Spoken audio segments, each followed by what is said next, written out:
We'll do your team sheet first, man. Okay. But the Excellent. only surprise for me was Ahmad, but I think he's carrying a slight knock, even though he's on the bench. So your team sheet's up on the sheets on the page. So if you can go through it for us. So in goal we got Atley Bayinda. Yep. Nazul Mazzari, Delit, Maguire. And then we got Martinez, Ferdinand, Hoyland, Garnacho. And then Dalat, Ugarte, and Mainu. On the bench, Anana. He needs this. Kick up the ass. Joshua Xerxes, Malacia, Ericsson. I want to put him in because I won't put any player in. Let me just turn Mark off a minute. I won't put any player in that's about to leave in the summer. Yoro, Ahmad, Casemiro, Anthony, and Toby Collier. I'm happy with that. Yep. Yeah. So who's on your bench? Let me just have a quick look here. It's a decent bench. It's a decent bench, yeah. Ish. You've got options: Casemiro, Anthony, Xerxes, Euro. Yeah, it's a decent bench, mate. I wouldn't bring any players on that we're trying to sell. Yeah, because you can hurt the prospects there.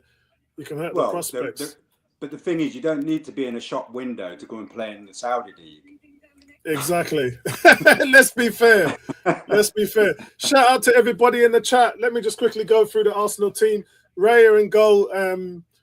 A lot of people are surprised that Neto's not playing here. And I think what it is it's just the serenity side of the FA Cup. The fact that you was in this position before against Liverpool in the third round and then you didn't make it. Also, guys, this is the fourth time we've worn. You can see I'm wearing the no red top. It's not on sale, by the way, but it is something that Idris Elba and Ian Wright have fought tooth and nail to reduce knife crime in North London. It supports the campaign and has really helped in terms of youth violence. So we wore it in 2022 against Nottingham Forest, and then we wore it in Oxford for the first time at home, and then Liverpool last January. But we've only won once in it against against Oxford, and we've lost against Nottingham Forest and Liverpool in it. And so our record in it is not great. That's something that Garfield has got to hold dear to. And so in regards to the team sheet, you probably noticed that Kieran Tierney is not even on the bench, and that's because talks between Celtic and Arsenal for Kieran Tierney are progressing really well. It's understood both parties are keen to reach a pre-contract agreement, with him taking a significant pay cut to rejoin his boyhood club. But as for Arsenal, as I said, it looks like they've gone strong for me. A big addition. I felt Moreno should have started in the Newcastle game. I think he's actually been one of our best players over the last month or so. And it's unfortunate that they dropped him. And you're just dropping players like that because of names. But you really shouldn't. You should be playing them on performance and current form. And names should have nothing to do with it. So we got Raya in goal, Timber, Saliba, Gabriel, Lewis, Skelly. You've got Jorginho in the midfield. He hasn't played a lot this season. Moreno, Odegaard. And you've got Martinelli on the left, Jesus on the right, which I said Jesus should have replaced Saka a long time ago, and Havertz back up front. And so that's what we're looking like at the moment now. Kickoff is in 6 minutes. What's your prediction for the game overall, Garfield? It's a tough one. The main thing for us is keep your crowd quiet for 20 minutes. If we can get by 20 minutes and it's 0-0, that will fuel us. Yeah. And then, but it's put it this way, it's going to be more competitive than if we were playing you last year. Yeah. That's all I can say. Yeah, because as you know, they last time United came to the Emirates, they conceded 2 goals from corners. Well, there's two things there. First of all, United have had 7 days off where they've not played any football, so they've been managed to sort of put a plan together. And we've seen against Liverpool what Man United did when they had the time to prepare and plan for a team. So I'm expecting United to come out strong today and try and defend that. The second thing about that is our set piece takers in Rice and Saka aren't even on the field. So the deliveries are not going to be up to scratch today. But that said, it's a hard one. Obviously, you're going to miss Saka. He's your big miss. He's a big cog in your machine. Yeah, we know that. But I'm still going to go Arsenal to win it in extra. Is there extra time or is it straight penalties? Yeah, it's. I believe there's extra time today. Yeah. There's no VAR. There's no VAR. Yeah. But yeah, I'm going. Even it pains me to say, I'm going Arsenal in extra time if it goes to extra time. But I go for a Man U 2-1 win in regular time. Excellent. So we've got wifey there saying good luck today. Yes, so good luck to the Gooners. Cam saying happy with our team. Glad Mikel didn't rest anyone from Wednesday. Needed to go strong after the embarrassment. It was a disaster, bro. It really was. That was the most painful 90 minutes that I've watched in a very, very long time. Ever since we went out to Goodison and won 1-0 and didn't have a shot in an hour. In the last hour, that was embarrassing. That's what Wednesday felt like. It was awful. Shout out to Tony and Gary, my two generals who was holding fort for me while I was trying to recover from this lung kicking my ass. Cam says as well, we need a big game from Moreno. Time to show the people what you're about. It'd be fun watching us play corners when they looked confused as to who takes them. Yeah. I think Odegaard's probably going to take the corners, and then maybe Jesus. Yeah, maybe Jesus will take the corners. Yeah, but it's a big issue for us today. Cam says big up Garfield, and then he says Ricardo Calafori. Big up everyone watching. Yeah, with Calafori, he's picked up a muscle issue, and that was yesterday. So it was late in training, but he didn't react well to it. And to be honest with you, and I'm going to be really honest, we're entering a Matthew Debussy deal where we went out and bought him, and then at the same time we were developing sort of Bellerin. And then as the weeks went on and the months, Bellerin started playing and Debussy was on the bench. And I can see Mars Lewis-Skelly being our first choice left back, and then Calafori maybe being moved up to the 6 or just playing that extra centre-back role because we know he plays centre-back as well. And then being a relief left-back rather than the main left-back. And I know a lot of you guys are going to be moaning, but we spent 40 million on him, blah, blah, blah. In the real world, if you knew Lewis-Skelly was going to be legit, you would have moved that 40 million on your Corres and done something different or bought Victor Osimhen, but we didn't. And hindsight is a beautiful thing, guys, but that's where we are. Shout out to Emerson. Emerson saying, afternoon, Apollo and guest. Yeah, man, Garfield's in the house, bro. As most of you know, I met Garfield last year, probably known him nearly a year now in Montenegro. Great guy, wonderful wife. And we got some things working in the pipeline there, man. Yeah, man. Some things working for real. Yeah, I've gone for a 2-1 win today. I've gone for a 2-1 win. So but it really depends what we're doing. Look at these white shirts that we're wearing. It don't look like us, man. It don't look like us. Wow.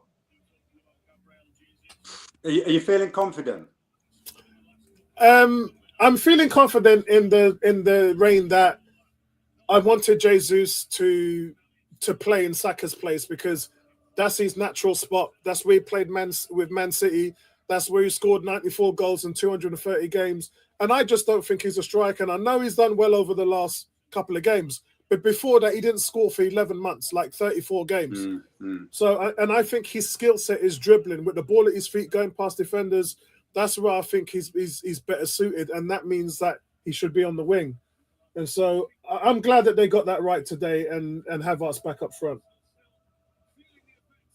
Are you synced in? What you on? You on 20, 30 seconds? No, you know what? I haven't even started. We're about to kick off. I'm on because remember I'm streaming via IPTV on my Xbox in the office, so I don't have a direct link to the main TV. So we've kicked off right now. Where are you? So you're 40 seconds behind me then. Okay, so let's just see if I can switch a few channels. Have you not got BBC iPlayer on your mobile phone? I've got iPlayer on my Xbox. So let me just activate it and see if that is quicker. Yeah, it's not going to be 40. It'll probably be 10 seconds behind if it's coming through your Xbox, but it definitely won't be 40 seconds. Right, here we go. Okay, I've got it here, and it says watch live. Yeah. There you go, watch live. So and then it's asking me if I got a TV license, which is some big foolishness. But even that's on 45 seconds. So I'm sure my ATV was actually quicker than that. No, it's about the same. My IPTV is 50 seconds, and my iPlayer is it's about the same. Okay, well, I'll try and contain myself. I don't know if I can do that for 40 seconds, bro. Come on. No, that's all right, man. That's all right. Emerson has gone for 3-1. Guys, what are you going for at the moment? Emerson, let me know in the chat. What's Emerson had in his Sunday lunch, man? Yeah, he's going 3-1 to Arsenal. Cam is going 3-2 to Man United. Yeah, bro. Yeah, oh, that makes sense. Bro, I hope you understand that Arsenal have not let in more than 2 goals in over a year with this centre-back pairing. It don't matter. We're in town. Okay, so it's game on then. It's game on. Just a quick update, everybody. The Tottenham game. Tamworth have beaten Tottenham 2-0. I'm just joking. Yeah. I'm just bantering there. It's Tottenham. They actually took Tottenham to extra time. Yeah, good game. So Tottenham have scored both goals in extra time. It was an own goal in the 101 minutes, and then Kulichevsky's just scored at 107 minutes. So isn't that strange that Tamworth have taken Spurs to extra time? They needed that in order to get past. Crazy. Yeah, especially after beating the teams they've just recently beat as well. Yeah, big time. Well, it's pretty 50-50 at the minute. A lot of long balls being passed with nothing going on.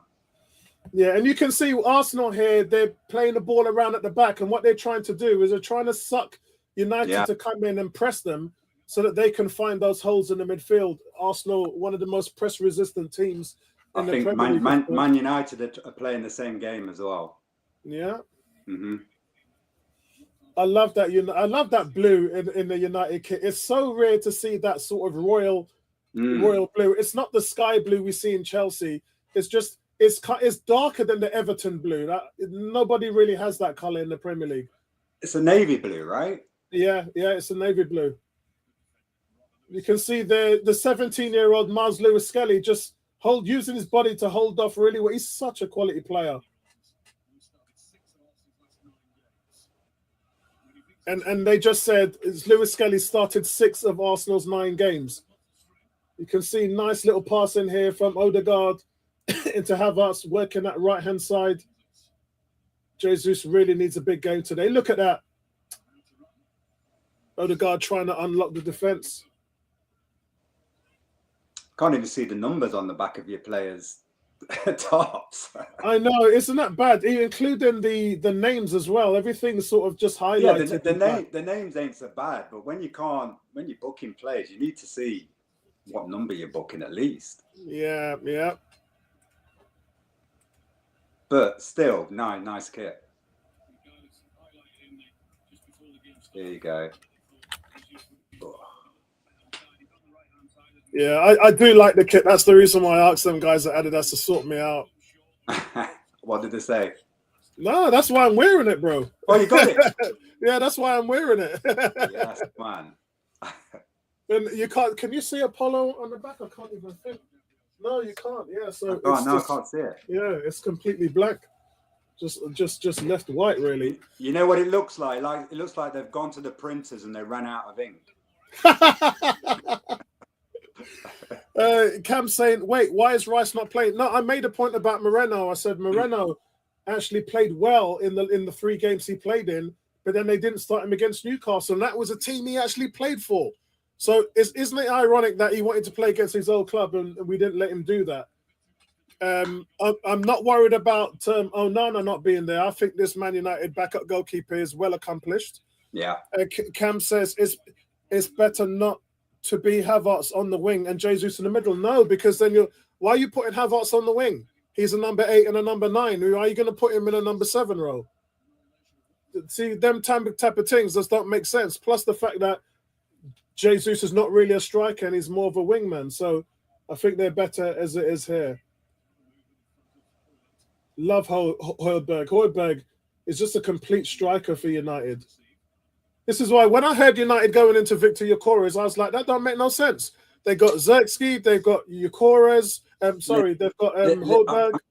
I'm sick of seeing it on X. Like all the Man United accounts. Yeah, we're interested in this. We're looking at this person. I'm like, I'm sick of you. Interested. Yeah. Why don't you just sign someone, man? Yeah, true. So frustrating. Right, Garfield, hold on a second, Garfield. Let me just fill up my water.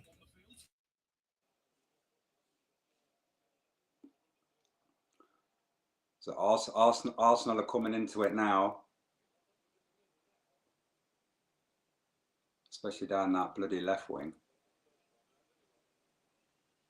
But United strong.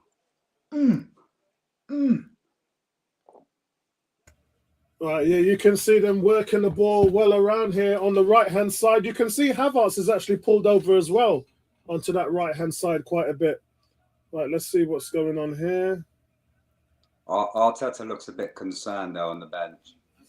Yeah, and if I was him, I would be as well, because this is a game that they have to win in regards to form. The thing is, you're at home. You got God knows how many thousand. Like they need to be roaring from the whistle, man. Yeah. It's pretty boring game at the minute. Just trying to feel each other out, really. Yeah. But the thing is, you've got better impact players to come on. Well, I think United have got. I mean, I mentioned Xerxes and I mentioned Euro and a couple of guys. But what do you think of Euro and Xerxes this season? Euro, he's not really played that many games. I think he's probably more one for the future, for the rebuild. Whereas Xerxes, yeah, he spat his dummy out the other day and went straight down and come out of a bottle of water like he'd gone to pick up some water or whatever. And I think now he's realised that he shouldn't have done that and he just needs to knuckle down.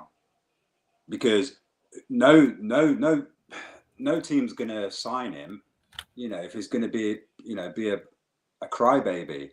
You have to deal when you're getting subbed off. It's because you're not doing what the manager's told you to do. Yeah. If my employee wasn't making sales calls the way I wanted them to make the calls, and they kept saying the same things, and it was putting customers off, I'd warn them. And if they don't take it, then they're gone. Yeah. But, he just needs. He's a young lad, though.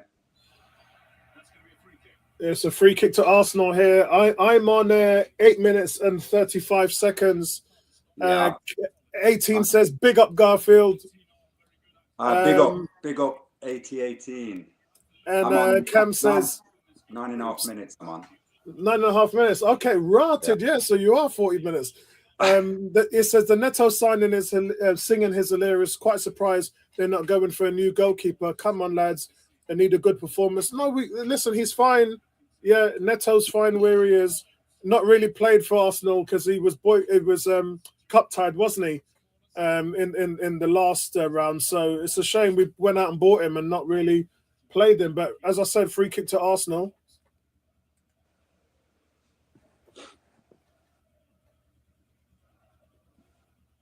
And United, talking about United kids, United assistant head coach looks like the love child of Christian Pulisic and Adam Kola. Oh, and then it says Yeah. United, Arsenal dressed in the Leeds kit, and United dressed in West Brom. West Brom, I don't remember West. Oh yes, yes. Good call. Yeah, good call. I remember it now. West Brom's away kit. Yeah. Garnacho just did a nasty tackle, but I think the refs let it go. He didn't. To be fair, your player made a big. You'll see it in 40, but made a big meal out of it.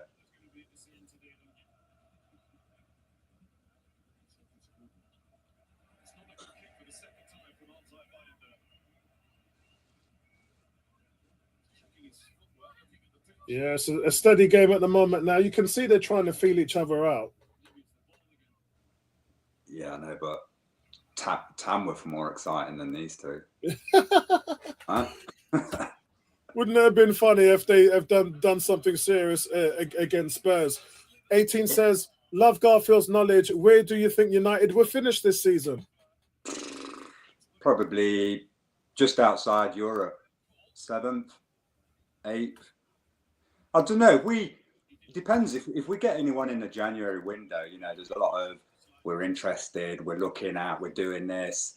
Nothing concrete. The thing is, if Casemiro goes, which I think is 90% is a certainty, because obviously the PSR results come out this week from the FA. So yeah. Our results, our financials have just come out this morning, and we're under. But the thing is, if Chelsea can go out, when Bowley came in, went and spent over $1 billion on players and put them all on 10-year contracts, whatever.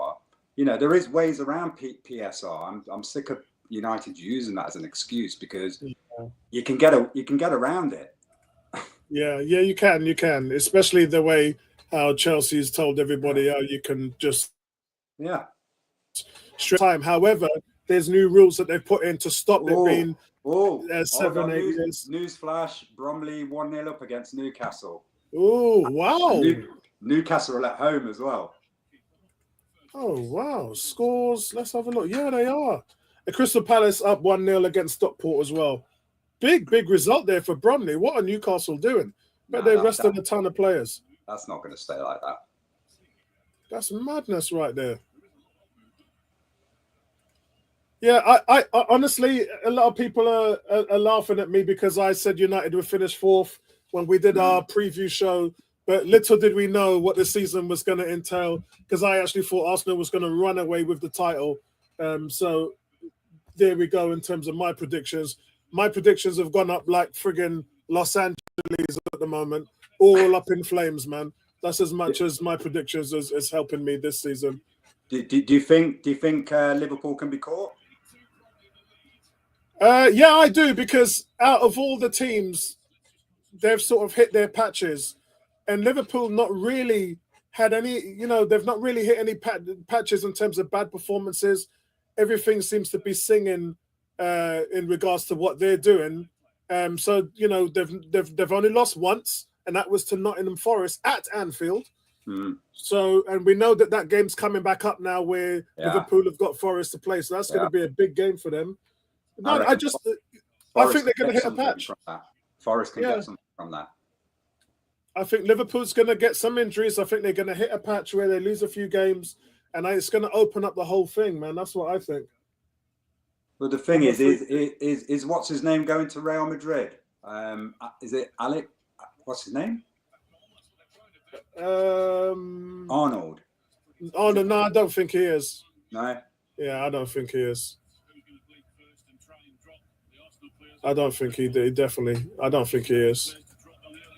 Oh, you nearly had it there, man. Yeah, it's getting. We're knocking on the door. We're knocking on the door. Oh man, poor defending, man.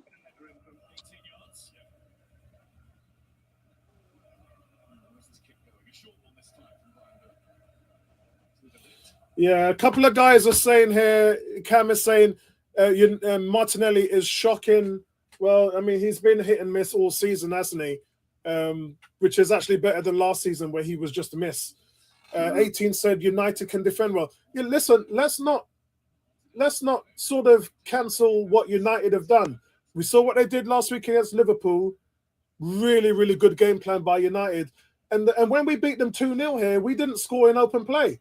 It was 2 set-piece goals. So when you look at it in that respect, United can defend well. There's just places where they can't. So you're talking about open field defending. Look, they're defending quite well today. So we need something special in order to open them up. Wait till the corners start raining, and then we can come back to this. It's madness. The only thing about United, though, they've made the 2 changes, which you said, Garnacho, which I think should be starting every game, quite frankly. Yeah, he needs a good run, man. He needs a good run. Yeah. I think he should start every game. And then obviously the goalkeeper. So that's all it is, really. It's just Dario, who will probably come off of the bench. Seriously, in the summer. No. Garfield, what's happened? Nothing. You see, I'm not. Garfield's trying his hardest. It's his hardest to bite his tongue. Marcus Rashford's reportedly not travelled with the Man United squad. No, I believe it's Milan. Yeah. Milan. But you had that Cosmos come in last minute. Mm-hmm. They've got a lot of money. They've got a lot of money, but I don't think it's going to give him the challenge. I think he wants to be challenging at the top end. Yeah, I mean, the thing is, though, a new manager comes in and he's a manager that you can actually trust. And so there has to be some level of funds for him. And while we know United have spent quite a bit of money, you still have to back the manager. So I think that's where it is. I think they gave Ten Hag too much money, especially when they knew he weren't sticking around. I said that to Garfield in the summer. I was like, how are they going to give this guy money when they know he's not really, they're probably going to give him till Christmas, right? Mm-hmm. And so why would they give him the money? So I felt that maybe they made a mistake in buying Euro and all them guys. I think they should have held back on maybe that 100 million on Xerxes and Euro and then waited for the new manager to come in and then gone, there you go, there's 200 million. That's what I think that United probably should have done. For fuck's sake, man. Oh, offside, sorry. Listen, I couldn't contain myself, bro. There is a God up there. So is it a goal? I don't know. I think they're checking. Yeah, they're checking. I think it might be a goal. Oh no, clear off. Well, it hit another Arsenal player on the way through, but it was off on both counts, I think. Yeah. Newcastle have equalised. That didn't take long, did it? 16 minutes. Yeah, Newcastle will win that. Yeah, the thing with what were you talking about before there, Apollo? Before I butted in. It was we was talking about Marcus Rashford. Yeah, no, there was something else you mentioned, but as soon as you scored a goal, I was like, it went out my head.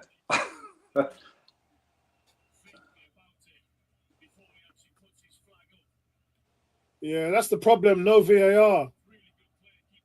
Well, it was. They made the right call. Yeah, because he was clear off. He was clear offside. But guys, you can see what I was talking about with Jesus. Ipswich have gone 1-0 up against Bristol Rovers. Calvin Phillips there. Phillips, what a wasted talent. You could have done with him in the middle of the park. But you can see what I mean about Jesus. Jesus, when you put him out wide, he can create, he can dribble, can find players. And that's exactly what he did in that disallowed goal there. Just comes into the middle from the right, brings the ball up, slots it through a few players, and gives Martinelli that one-on-one chance. I also said, guys, when Martinelli and Jesus play together, that Brazilian link-up, both of them have decent games. So 69-31 possession in Arsenal's favour at the minute. Yeah, so it didn't take long for them to disallow the goal. Look, it was a good finish from him, but I think Martinelli timed his run way too early, and Arteta is fuming. Let's not remember, guys, Martinelli went offside as well when we drawed Brighton. So we wasted that goal that Saka scored in the last minute. We wasted that opportunity because Martinelli went offside. So Arteta's just furious with Martinelli right now. But it's basic stuff, isn't it? It's like corners that we concede. It's basic. Just mark your man, watch the line, look over the line. Don't be offside. It's not. If you're on 200 grand a week, it's just something basic that you can do. I think the only thing that I would say is it took a nasty deflection off Harry Maguire into Martinelli's path. That's the only thing I would say. But it's not a goal. He was clear offside. Also, I do like the battle that Højlund is having with Saliba at the moment and Gabriel. I think that's a nice physical battle there. No, it's too easy for you, man. They've got him on lockdown, man. That's what they like, man. Them guys, they love their physicality. Best centre-back period in the world, man. I remember when you lot had Vidic and Ferdinand. You were unplayable. That's how I feel as an Arsenal fan, having the best defence in the league with them two guys in there. Just going to let my cat in. One sec. No problem, mate. So, guys, let me know your thoughts. At the moment, 0-0, 21 minutes gone. The game is I would say the game is quite evening, but Arsenal, there's not been any real clear-cut chances. No. Obviously, Arsenal sort of in possession more. United defending well. United have a good shape. Going to be hard for Arsenal to break down, man. I think the thing with Amarin's 3-4-3, I think that's what bamboozled Liverpool. I don't think a lot of teams in the Prem do training around that formation because it's not really seen. So are you training for a 4-4-2 or a 3-5, whatever? Yeah. I don't think the 3-4-3 is seen that much in the Premiership. Yep, I hear you, man. Shout out to my General Tony. What's going on, Tony? Tony says, afternoon, Apollo and Garfield. Big up to you, my brother. Hey, Tony, big day today in the NFL, man. I hope you watched the games last night. Ravens destroyed the Pittsburgh Steelers. Destroyed them. Also, the Chargers and Rams game. Redskins playing today. So, big day in the NFL today, man. So what's today? Is it playoffs today or something? Yes, wild card playoffs. Right, okay. So when do we know who's into the semi-finals, as I say it? After today. Our game's the latest. We're playing... 1 in the morning. Yeah, at 1 a.m. in the morning, which I normally watch anyway. So I ain't going to bed tonight till 4 a.m. That's a normal for me. That's a normal, bro. I might give it, because my wife's in Serbia. We had a shot on target. She's been in Serbia since last Sunday. She's back this Wednesday. So I've been... Yeah. You want to see my kitchen? It's full of takeaways, Deliveroo, all sorts. Madness, man. So are you still in the UK now, or are you in Montenegro? No. She went to Serbia. I'm in Leicester, but she went to Serbia, not Montenegro, because that's where her family live. Madness, man. Yeah, I can't wait till you move over there, man. I'm going to be your first visitor, bro. Listen, we'll have 2 spare bedrooms anyway, so.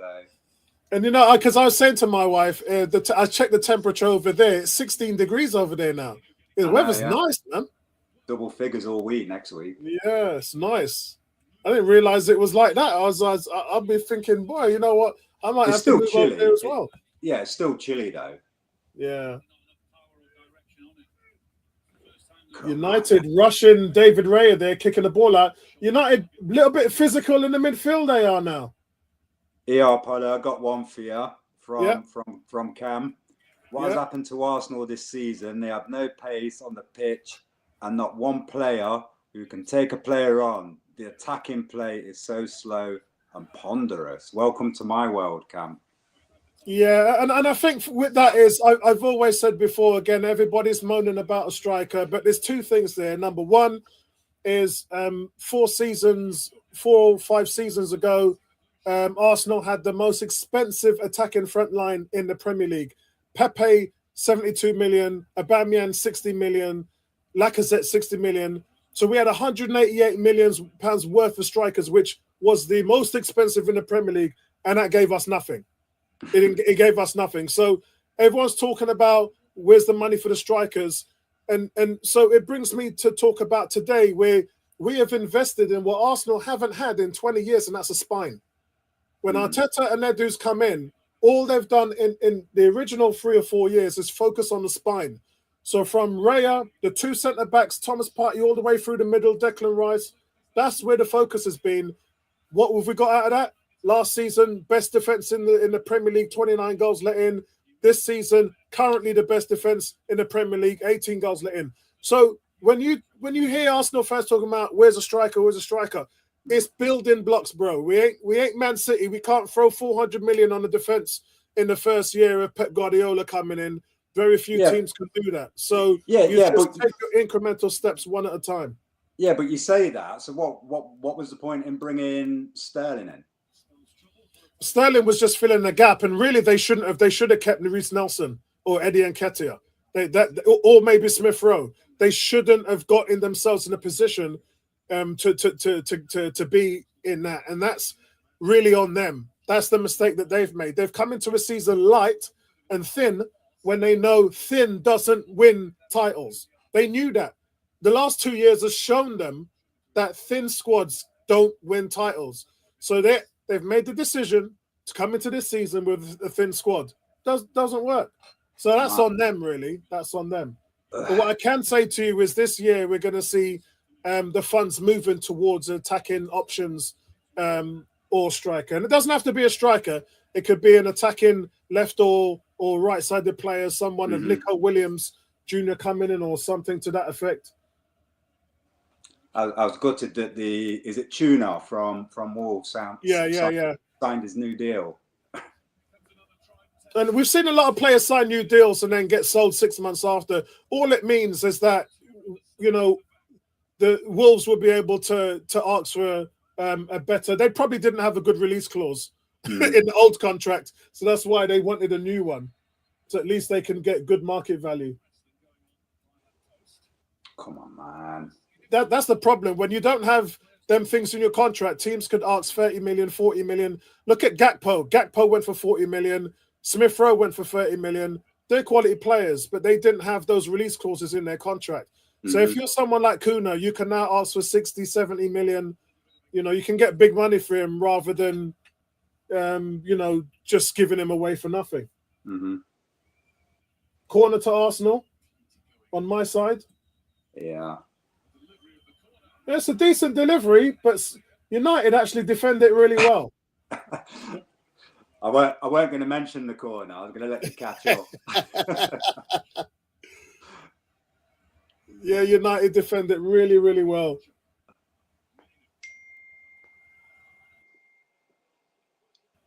Oh, yeah. Yellow card to Man U. Bloody hell.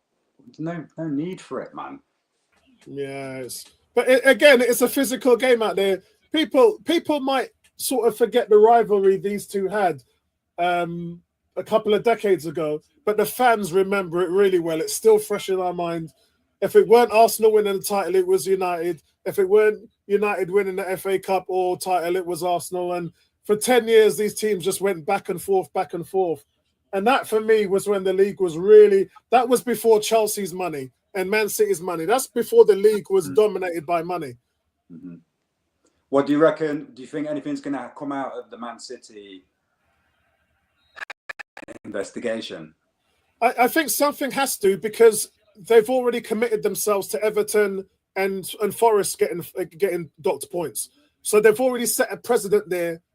So that if nothing happens to City, those teams are going to massively come in and the FA is going to court. The Premier League will be facing charges from those two teams.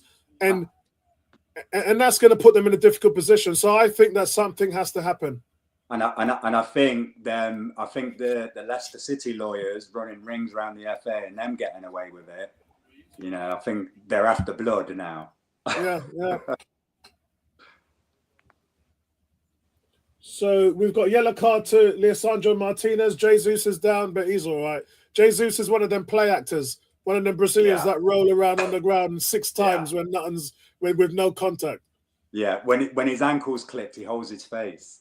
Yeah, exactly. Yeah, when he goes down, guy, I don't buy it, man. That frustrates me so much. There's a chat from Cam in there for you, Apollo. Yep.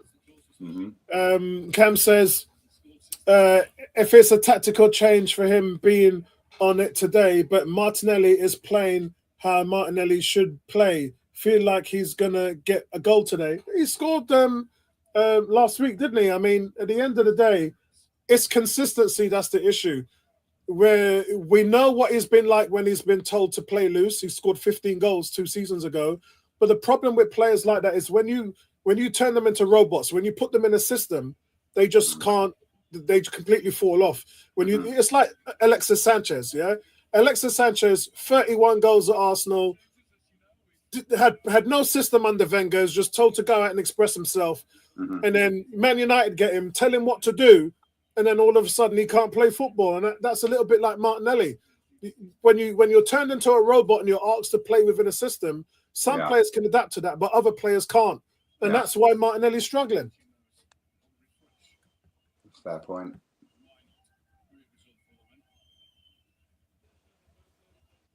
It's a shame because a lot of people are saying that he's regressed, but what it is he's just playing smart football. So when you look at his possession and his defensive acumen, that's improved. He's supporting the left back more and he's being more an available option. Cross comes in on the set piece. Oh, I thought that was going to go off Mars Lewis Skelly's head into the back of the net, but it was Timber actually. But the goalie's done just enough. Yeah. Was it offside as well? Oh, that'd be done. I think the goalie's done well there. He's got in front of Timber and just got enough on it to stop it from. Normally they go off the player's head through the goalkeeper's hands into the back of the net, but the goalie's done well there. It is a free kick to Man United. Yeah. You describe what would have happened if Onana was in goal. For real. I didn't take Onana for Flapianski. Yeah, man. Big time. My word! I think we're actually looking at bringing another keeper in. Yeah, we were looking at Onana. I think we had 2 meetings with his agent, but they were after. Arsenal was after Raya for 3 or 4 years. They wanted him the day they came in. The thing is, everyone was moaning should have kept De Gea. But the thing is, he can be beat with floppy hands from 30 yards away. So it swings in roundabouts. I just think all our keepers for the last couple of years have just been terrible, man. How old is David De Gea now? Because goalkeepers don't hit their prime until their 30s. And he's 34. He's 34. Yeah, early 30s, yeah. Yeah. He's playing in Spain again, right? Yeah, I believe he's one of his boyhood teams. No, he's in Fiorentina. He's in Italy. Yeah. Oh, Italy. Yeah. Come on, boys, man. So 34 minutes gone, guys. It's 0-0. And as I said, the game has pretty much rolled on the fact that Arsenal dominating possession. City United, has really set up really well. Good shape, hard to break down. And this is what they were like at the Emirates Stadium earlier on this season. They're tough to score against when they were organised. And I made a point of saying their managers had a week to work with them. And so every player knows their role. Yeah. And the thing is, when we've gone behind in the last couple of games, we've come back. We've probably not won them. Well, we won one and then obviously drew against Liverpool, but we didn't capitulate. Do you know what I mean? Like we normally do. So what's your thoughts on your new manager? What's your thoughts? Do you know what? Love him. Like when he's doing his press conferences, and you can hear in the media's voices that they can't get under his skin. They used to take the mickey out of Erik ten Hag and wind him up, but he couldn't see that he was being taken the mickey out of. Yeah. Whereas Amorim, he'll just tell you how it is. We don't want to talk about Rashford. It's not about Rashford. It's about this game. He cuts it dead straight away, and that's what I love about him. Oh, well done, Odegaard. That's a poor cross. That's support. Odegaard sets up Timber, and the delivery is shocking. Cam saying Man United are looking very organised at the back. That's what I said when they came to the Emirates before. Yeah, we did not score a goal from open play in 90 minutes. We got 2 goals from set pieces. So anybody coming in here thinking that we're going to sort of all of a sudden roll them over, that's not what's going on here. They have a very organised team. They set up really well. Garnacho's here is on the left. He has a shot that is saved by Raya. He was trying to go inside left post. So we're going to have to be really good on the ball in order to break these guys down. Have you noticed when we've got the ball now, you're sitting behind the halfway line? Oh, look at Martinelli there. No. And his shot's blocked. You know what? That's a couple of good runs from Martinelli there so far today. So you've gone from full court press to half court press. Yeah. Yeah, I like Martinelli, man, he's on it.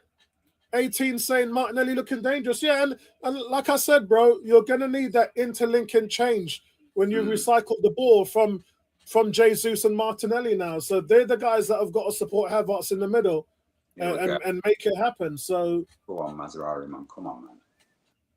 And bottom line is we've started the game better than we did against Newcastle. Newcastle, we were just diabolical.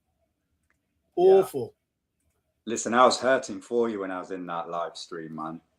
Oh, awful. The thing is, I'd love to see what the possession is now.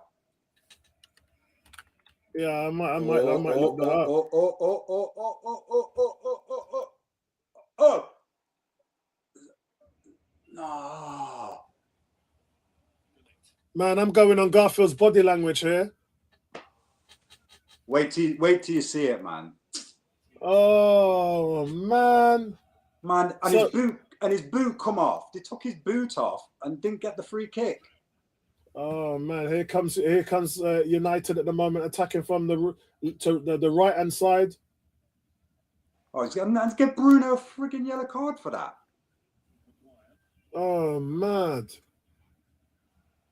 Fucking joke.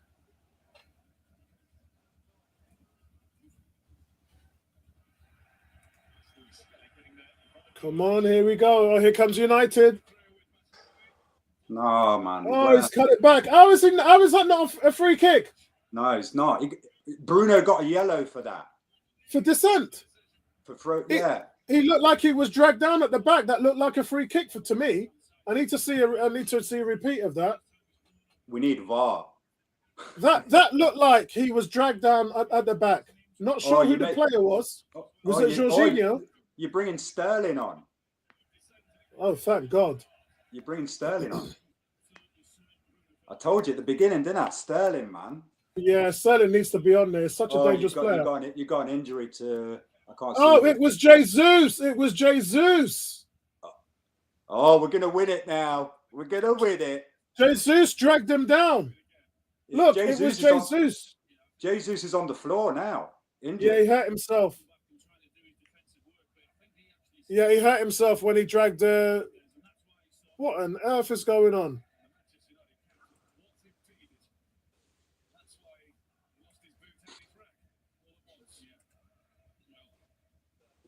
Wow.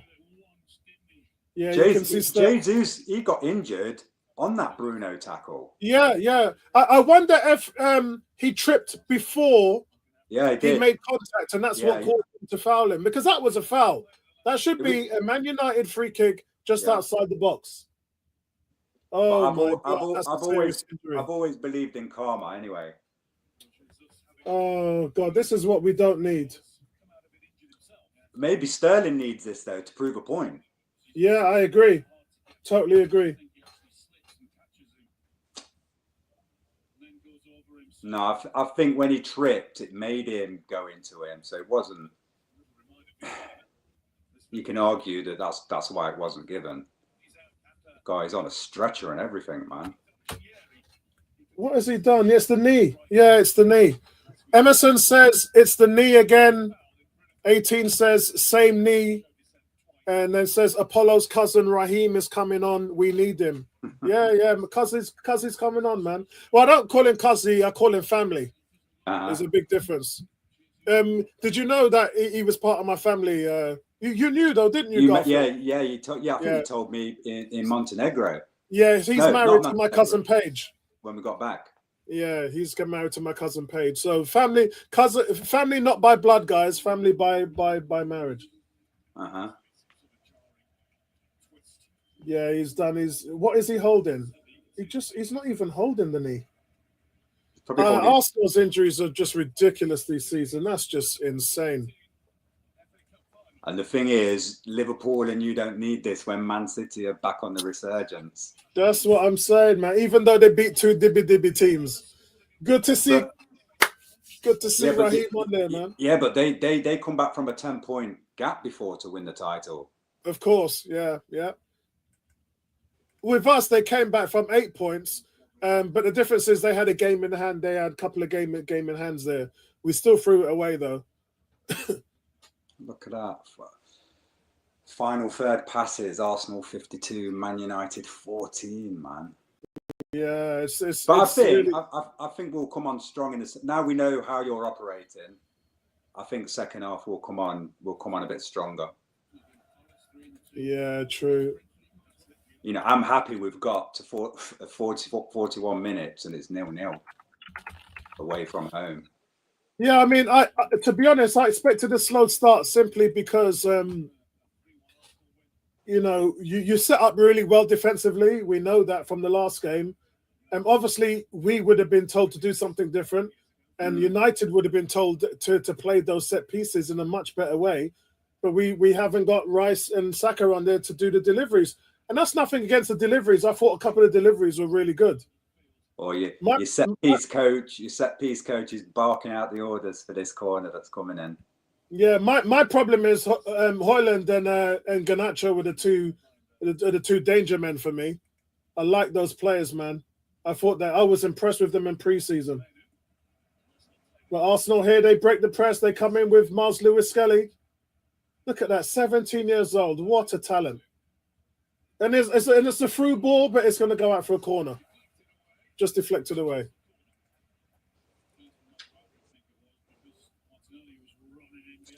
Madness. Arsenal are cooking something in this corner, man. Yeah, man, we need it, bro. Cooking something. So the closest bit of drama we've had here in this whole game, guys, is when Jesus gets stretchered off. That pretty much tells us all we need to know about the game. Let's get the tail of the tape here and see what's going on. They tried to drop it right, arch it right up high and down, right into the middle of the goal, but the Man U keeper just plucked it out of the air. Mad. So as we are now, United have had 2 shots, 2 on target. Arsenal 3 shots and none on target. So Arsenal at home against Man United, 43 minutes, have not had a single shot on target. That's not great, is it?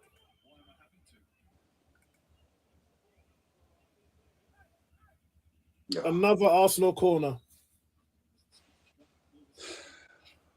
Don't foul him. Don't. Yeah, and again, I mean, foul him. Go on.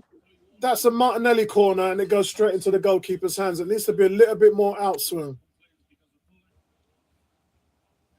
Bro, what minutes are you on? I'm on 43 minutes and 30 seconds. Right. 45 behind. And scores on the doors at the moment, guys, is Tottenham now. That's it. That game's over. It's 3-0 to them. 0-0 here. Palace beating Stockport 1-0. Ipswich 3 up against Bristol Rovers. Newcastle still 1-1 against Bromley. That's a tight one. And the Southampton and Swansea one starts at 4:30. Here comes Martinelli on the left-hand side. And look, he can't even get past his man. The ball control between the legs there at Martinelli was not good. It was not good. I think Sterling's unbalanced the team a bit. I think he'll be all right when he gets the ball because he's such a quality player. I think he's such a quality player. A poor Chelsea team last season, in 19 games, he still had 8 goals and 6 assists. If Sterling and Rashford came up at the same time for a loan or whatever, which one would you take? If who? Sorry, Sterling and Rashford came up together when you were bringing Sterling in, but Rashford was available. Who would you have took out the two? Who would you have preferred? Sterling. Really? Yeah. Number one, Sterling's family. Number two, Sterling. No, take that bias out of it. Number two. Yeah? Number two, Sterling is one of the very few players with those rare accolades of scoring 20 goals. So Theo Walcott's done it. Song has done it. Salah has done it. Mahrez, Raheem Sterling's the other one. I know I'm missing another player. I'm just trying to remember who it was. Martinez just took someone out from the back on a yellow card. He got the ball, to be fair, but that is a tackle that could have gotten a red card, but would have been overturned if VAR would have checked it, because you'll see it anyway. He gets the ball. And so the other guy missing is Sane from Liverpool. Yeah. So there's a rare group of players from the wing in the Premier League history who have scored 20 goals, and Sterling's one of those 6 players. So that's how good he is. And so why are you not utilizing him then? I don't know. That's on the manager, and the manager's in a couple of conferences he's talked about it, but I don't understand why he's been underplayed. He's been underplayed.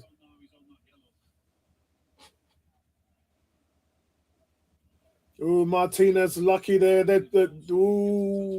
don't think that's a second yellow card, but he got the ball, careful. didn't he? He got the ball. Slow motion, you'll see. But you can't, on a yellow card, you can't be coming in behind like that. You can't do it.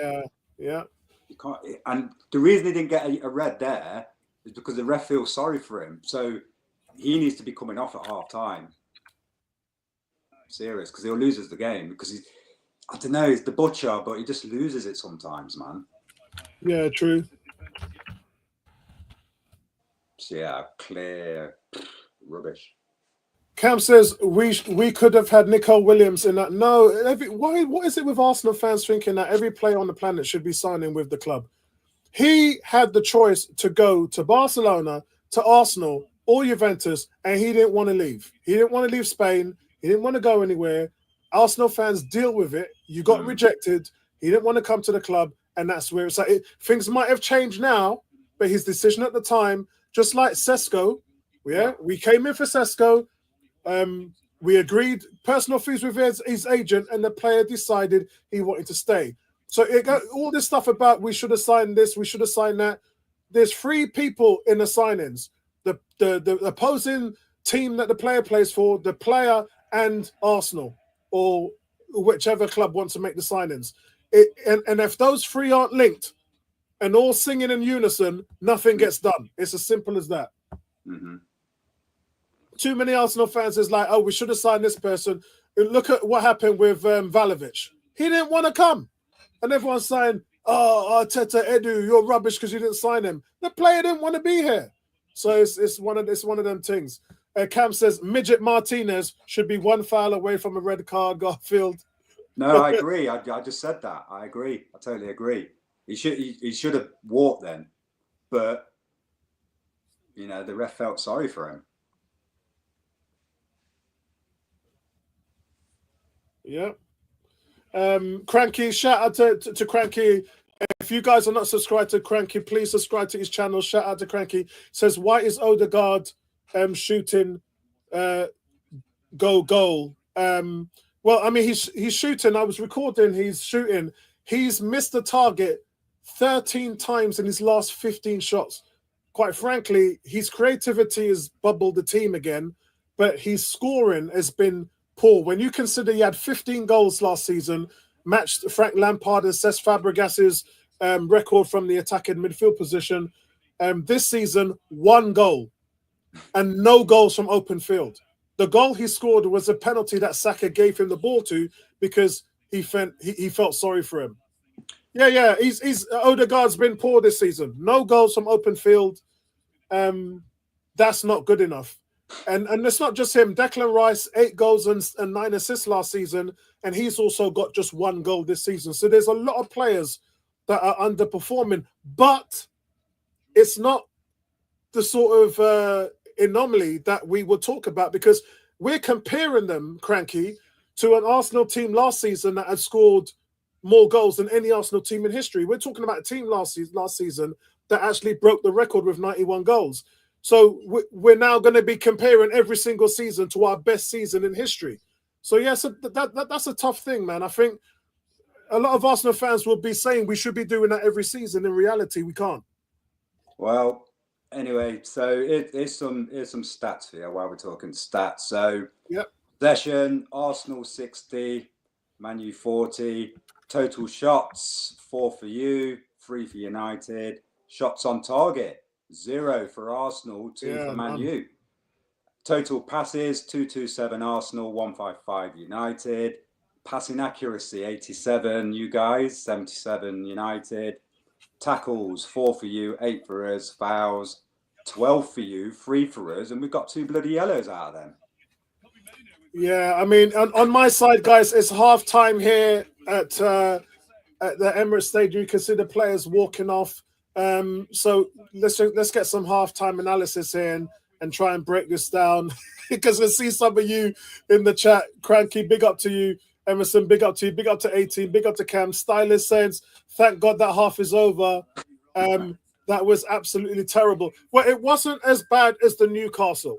So let's put it that way. I thought there were some good spots in regards to Martinelli running through on goal. One of them obviously was offside.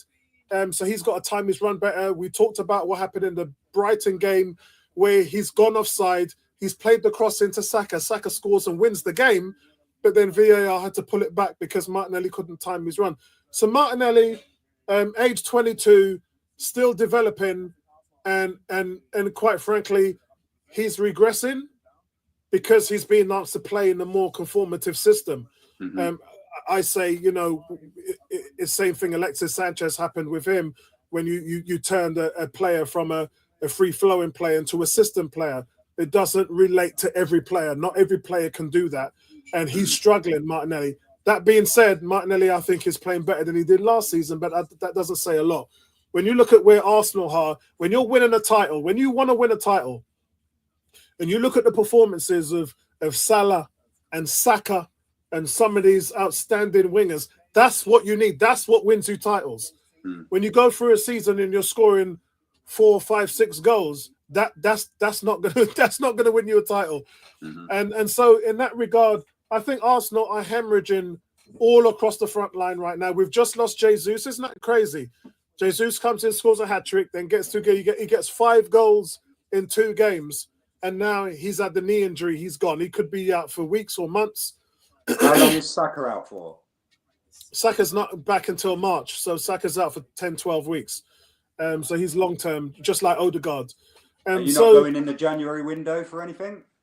Yeah, I mean, they're talking to 3 or 4 players, but 3 of those aren't available. They've not been able to get any availability from them. Other teams are not selling. There's one player that I know they're talking to. I think they're meeting. What are we today? We're Sunday, so they're meeting the agent on Tuesday. But again, that's a long throw, because that's going to be a lot of money. And are they going to be willing to pick away with a lot of money when they've got big targets like Yokores, Nico Williams, in terms of to hit in the summer? So I don't really know where they go. I mean, they're falling like flies now. They've just got Sterling back today, but then they've lost Jesus. So whichever way you look at it, when we played Newcastle last week, I said to Tony and Gary on the stream that when you look at Newcastle's front 4 compared to ours, they're pound for pound, they're better. They have a better front 4 than we do, pound for pound. There's no disputing the fact. So that's somewhere where Arsenal have got to invest. And as I said previously before, they've invested in a spine.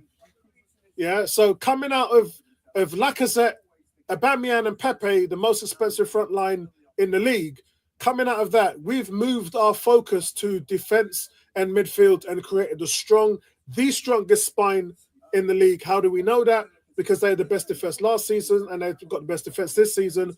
So we know that equates. It's not like we're not talking apples per apples here, and we know that makes sense.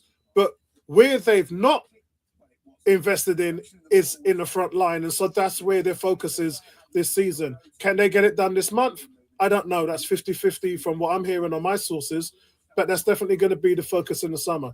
Cranky saying, Man United just waiting for that opportunity to break and score. Yeah. We have a lot of ineffective possession. Yeah, and that's because a part of that is because you don't have enough guys in the midfield opening up those spaces on the front line. Thomas Partey is probably a big reason for that.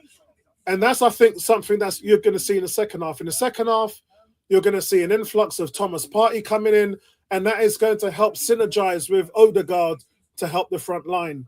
Well, do you know, when it comes to injuries, did you know that since the 2022-23 season, Sterling's been out 78 days, and it's mainly knee problems. Yeah.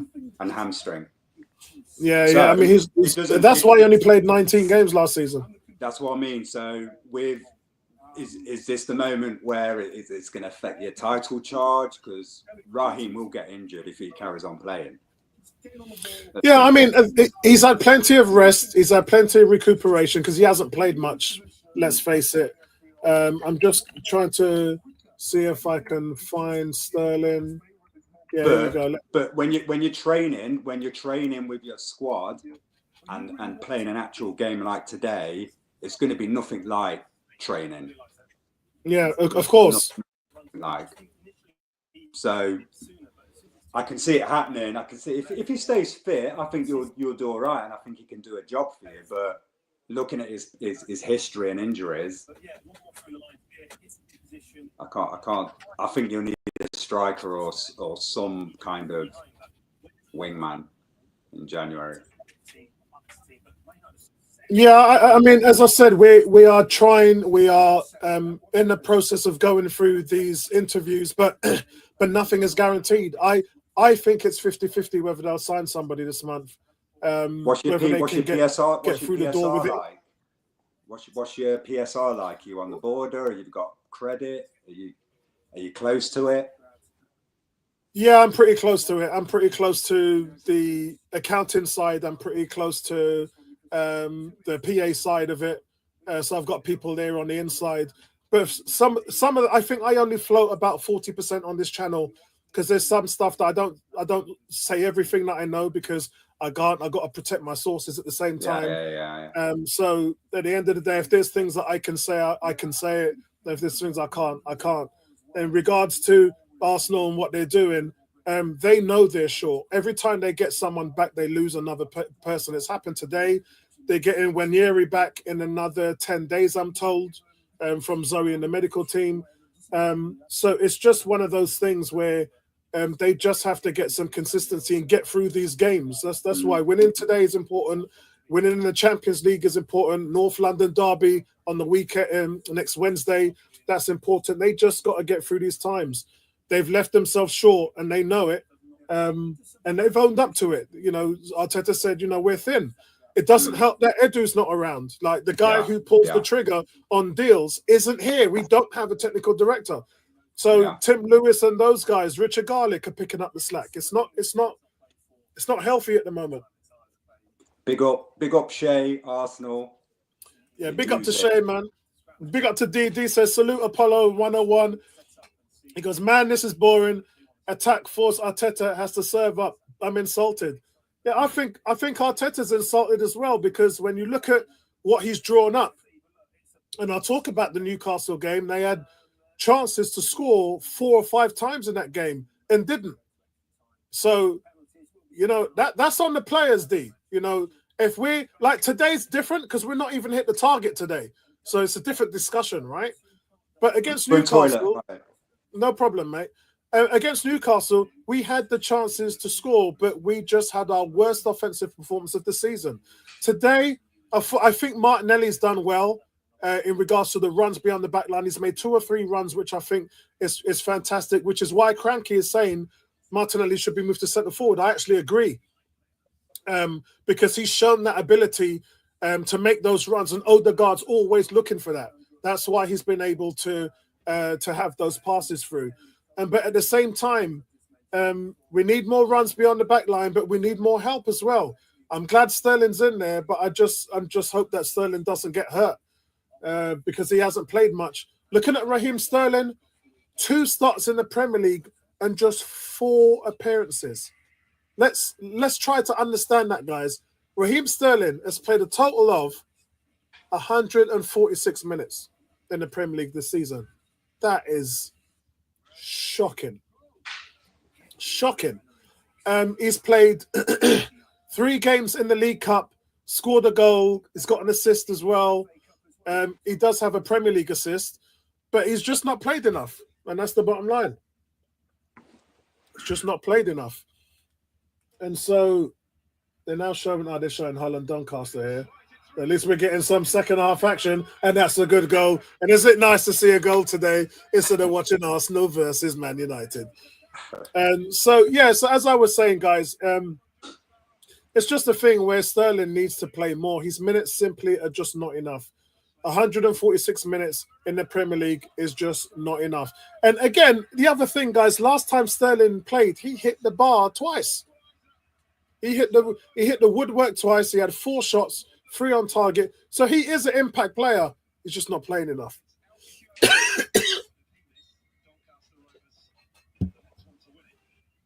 Garfield, I'm just going to go and replenish my drink. I'll be back in a second. No problemo.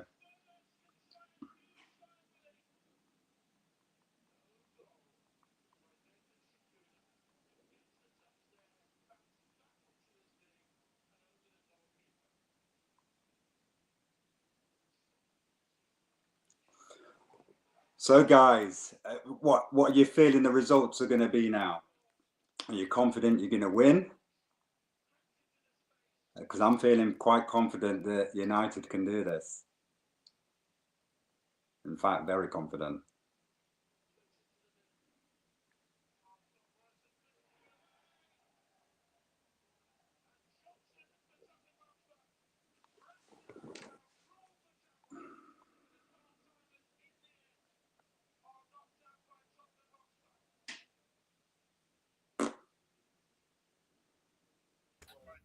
Right, here we go. I'm listening to old Danny doing the coverage on the Spurs 10-more game. And did you hear how happy he was when Spurs scored an own goal against Tamworth? Absolute madness. That's Spurs for you, man. That's Spurs for you. Yeah, so guys, overall here, it's we need some impact. Hopefully Raheem Sterling will provide that impact. I'll try and drag up the tail of the tape. I know Garfield was talking about that, but let's have a look at that in a little bit more detail. Where are we? Here we are. And guys, also give me your thoughts on what you thought of the first half. And let's get these stats up here on the screen. Here we go. Right, here we are. Oh, sorry, wifey's just come into the office to give me a hot drink. Thank you very much, Lisa. Yeah, she said shout out to you as well, Garfield. Big up, big up, big up. Yeah, Lisa, Garfield sends his love. Send him my love too. Love you. Right, so you can see here, guys, let me get rid of this banner here. So yeah, you can see Arsenal 4 shots. United 3, but United's got 2 on target. And here you can see touches in the box. Arsenal 14. So you've got 14 touches in the box, guys, and no shots on goal. So that just speaks of desperation. And this is what frustrated Arsenal fans against Newcastle, where they were just playing with their food too much. You know when you got the little pitney sitting at the table and they're saying, eat your food, yam up your food. and the kids just playing around with the potatoes and the meat, and they're just rolling it over and flexing it and tossing it up in the air and mashing it all up, and you're just like, yum your food. That's kind of what Arsenal are doing. They're just playing with their food too much. You're trying to be too intricate around the penalty. You're trying to do too many passes, man. Yeah, it is. And again, United showing what you should be doing. 2 shots on target, 2 touches in the box. That's it. It's like all done. Get the ball in there, work the goalkeeper. Goalie's in there, work the goalie. Yeah? And we're not doing that. So let's hope that now Raheem Sterling is in there. And we're thin on bodies, quite frankly. Let me get rid of this. We don't have any other real options outside of Raheem Sterling. That's where we are. Edu, you've gone, you've left us, but that's what you've left us with. The only thing that they can do now, you've got Porter, not going to help. Zinchenko looking to sell in this window. No, hold on a second. I think I brought up the wrong. You know what's going to win it for you? We've left Martinez on. Yeah, and if he gets booked again, that's a red card. He will get booked again because he got away with one. Yeah. Right, players are out on my side for the second half. About to start. Garfield's probably already started. No, not yet. I'm just going to go and grab my soba noodles. No problem, mate. Cranky's saying we should ask Barcelona to loan us Olonovic. We lack creativity and goal scoring. Yeah, we do lack the creativity, but we are creating. Again, I made a point against Newcastle. This is what we can't get away from, Cranky. Too many people were saying we're not creating chances, and we are. It's evident that we're creating. We had 23 shots against Newcastle. We're creating chances. But we had 9 shots blocked in that game. So you learn from school in the playground that when you got a defender in front of you and you're teeing up a shot, pull up a dummy and switch to the other foot. But it don't seem like these guys are talented enough to do that. They're not talented enough. And that's why I said Newcastle's front 4, pound for pound, are better than ours. They just are. There's no point arguing that. So I don't think we lack creativity. The numbers don't support that. What we do is we're lacking that clinical finish, which is a striker or an impact winger. We're lacking that. And so hopefully Sterling will be able to provide that. Look what happened with Wanyeri, guys. 17 years old, we play him in one game and then get bust up, injured. That's just where we are right now. Emerson says he's still confident. He's going for a 1-0 win. So he's still confident. Emerson, I think Emerson was, he did say that on the original.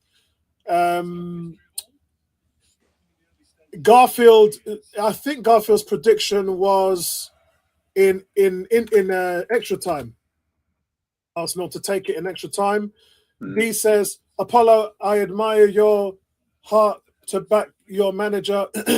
But it's not just backing the manager, it's backing the players as well. Because it's not one person that makes Arsenal, bro. There's 11 players out there on that pitch that are trying to win a game. And regardless of what you tell them to do, they still have to go out there and do it. So that's about accountability. Accountability just does not work with one person. It's just not how football works. So it's about everybody. And again, this goes for the Newcastle game, where the players just didn't get it done. But they were in the position to get it done. And so that's a look at Martinelli hitting the post. He's got to do better there. Yeah, players not pulling the trigger, they got to do better there. Not even hit the target, they got to do better there. But for the manager, if you've got to flex your tactics towards that. And so today, for instance, you've gone with Jorginho in the middle of the park, and he's not been able to influence the game in any way possible. Thomas Partey's been our best midfield this season, and he's on the bench. So that's on the manager. That's the manager's fault. So the manager has to do something there and get in more bodies in the midfield, because I've seen in a couple of instances Man United have managed to overload us in the midfield. You know, Jorginho can't run; he ain't got no pace. So those are the things we're looking for in the second half for the manager to change. It says he's way too incognito and stuck in his own ways. Bro, every manager's like that. if we draw up to an MO on every manager, bro, that is exactly, you've just described 99% of managers in the Premier League and in football as a whole. But says, Apollo, yeah? if you don't, hypothetically, if you don't win nothing, so I thought Martinez was going to red there. If you don't win anything this season, are you going to be in the Arteta out side next season? No, I won't. Because if there's one thing that, and the thing is, I'll always give you a subjective view of Arsenal. I won't be giving you this AFTV rant from Arsenal with some of these guys just absolutely sack the manager with no context. Yeah, you won't get that from me. What you will get from me is that the manager, much like the players need help and support from the manager in the same way the manager needs help and support from the front office. And we're at a time now where they had a +4 gross spend in the summer, which essentially means they broke even. And they probably needed to do that due to the amount of money that they spend previous years. But the board need to go out and back the manager. The manager needs help. Yeah, he needs funds to go out there and make a difference. And we're not normally a team that overpays. So you see someone like Liverpool or City or Chelsea, a player would be worth 50 million. Then the club says, even Man United, even your team, player worth 50 million, the club says, we want 70 for him, no questions asked. And they'll go in and buy that player. Arsenal won't. And that's something, regardless of even Declan Rice. Declan Rice was worth about 80. They went over and above to get him. They went over and above to get Pepe. Yeah? So those are the few instances where they've done it, but they need to do more of that in order to get these deals closed. Sterling's getting manhandled at the minute.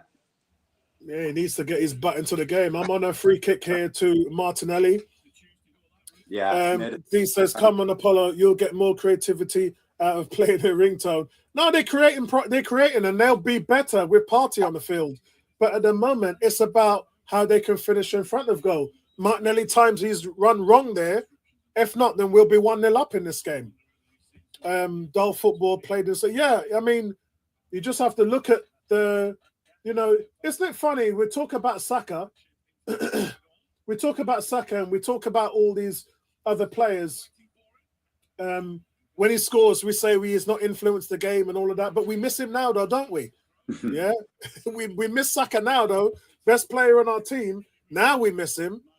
Yeah, we might have a little moan about his game here or there, but I bet we'd all wish that Saka was on the pitch now. Isn't that funny? Yes! Oh, wow. Fernandez. Oh, wow. Give it to me. Give it to me. Oh, wow. And it's United of the clinical on the break. And I think it's Cranky called it. Cranky said that they'll be able to get us on the break. And that's exactly what they've done. It's 1-0 to Manchester United. Clinical on the break. Let's have a look and see what happens. Your thoughts on the goal? Your thoughts on the goal, Garfield? Well, do you know what? He meant to pass it into the box to, I can't see if it was Mainu, but it went behind Mainu. But yeah, hold on, I'll tell you now. So your Martinelli slips, yeah, Gerrard slip, and he went to pass it to Højlund and missed, but Fernandez was there, smashed it, boom. And the thing is about it, it's 3-on-2. So it's United have got Arsenal outnumbered on the break there. So where was your right back? Where was your left back? Where's Yuri and Timber in that situation? They've got caught napping. It was Martin. Is it Martinelli that slipped or? Yeah. On the wing? but that's your front player. But where's your back four? That's a good goal on the counter. Take nothing away from United. Let's have a look at it again. So you can see here. There's 45 minutes to go, man. Yeah. So, yeah, it's Gabriel that slips. Mm-hmm. And you've got, we're outnumbered. It's 3-against-2. It's 3-against-2. So Gabriel there slips, but he gets his header wrong. So it's not just a slip. He actually gets his header wrong. Yeah, but you're coming back like you're instant Retaliation. Oof. Yeah. D says, game over, Brasky. We've still got 45 minutes left, D. I tell you what, though, Harry Maguire, man, he's having a decent game at the minute. Yeah. But let's talk about that goal, Arsenal fans. Yeah.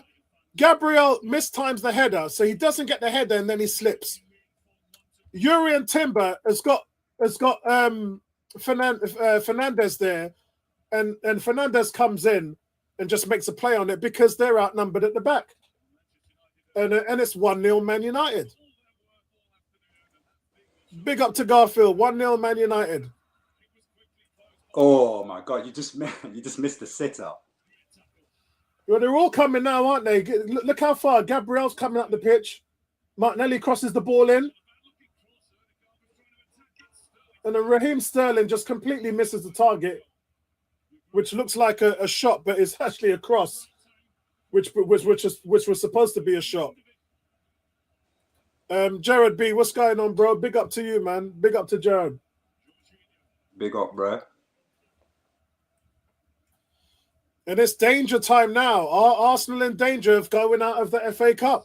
Well, I said to you, didn't I? I said to you, second half, this is when we know, under Amarin, second half is where we come to the fore. But under Eric Ten Hag in the second half, it'd be the total opposite.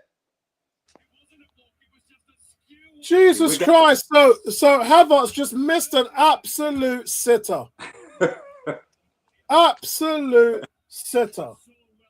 So that's Arteta's fault there. Look, cross comes in, and look, Mikel Arteta is 6 yards out and misses. So blame the manager for that. Look, he's absolutely just missed. He's just mishit it. Absolutely ridiculous. That's awful. Yeah, Havertz has got to do better than that.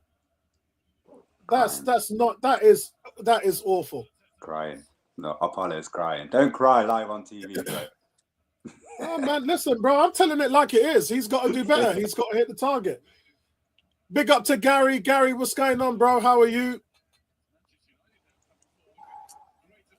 How we doing, mate? All right? Yeah, not too bad. Yo, bro, bring your tissues, bro. Bring your tissues. What's that? Bring your tissues. Yeah. Are you me a talk to? Yeah, you. Me a talk to. Look, yellow frozen card. Now. I just turned the TV on with 1-0 down, and then how did Havertz miss that chance? Unbelievable, mate. But this is what happened against Newcastle, Gary. Yeah, Cranky, he stunk it up there, mate. You've got to score those, man. Stunk it up there. Listen, we just don't have that. We just don't have that person that can finish it. Where you been, Gary? Right. Where you been, Gary? He's had a thing to do, so he's dial up internet. No, he's been struggling with his internet connection the last month. So that's a free kick. D says Havertz, the guy Arteta told us to back his main striker. Yeah, I mean, he's missed a sitter there. There's no two ways about it. You can't defend what he's missed there. You can't defend that. Yeah, stylistic S says, "Oh my God, really Havertz? He's getting hammered by everyone in the he is, because he should have scored. He should have scored. He should have scored. Should be 1-0. You know, you're 8 yards out. You've got to get it on target and bare minimum. Yeah, exactly. Bare minimum, get it on target. Todd's law, he'll probably score the equaliser or the winner now. So, Gary, here's yes, what... Gary, don't listen to them guys in the chat. Listen to what I'm saying to you. So you come out of Newcastle with 23 shots and only 3 on target. Here's what we're dealing with today. Arsenal, 7 shots, none on target. United, 4 shots, 3 on target. That's just not acceptable, mate. And 1 goal. Yeah, not acceptable. Yeah, look, there's plenty of time to go. There's plenty of time to go. And guys, look, you can talk about Havertz all you like, but there's 11 players on that pitch, and they've got to do a better job. Gabriel, I don't know whether you saw 100%. The goal, Gary. Gabriel just mistimes his header and then slips and allows the ball to go through. We're outnumbered at the back, 2 against 3. Goal goes in by Fernandez. Timber Gabriel just got to head the ball out. He doesn't. Oh, he just got elbowed in the face. What are you talking about, ref? He just got elbowed in the face. Yeah. So he just got elbowed in the face, ref. Garnacho's winding the fans up in the corner. Yeah. There's still a whole half of football to go, guys.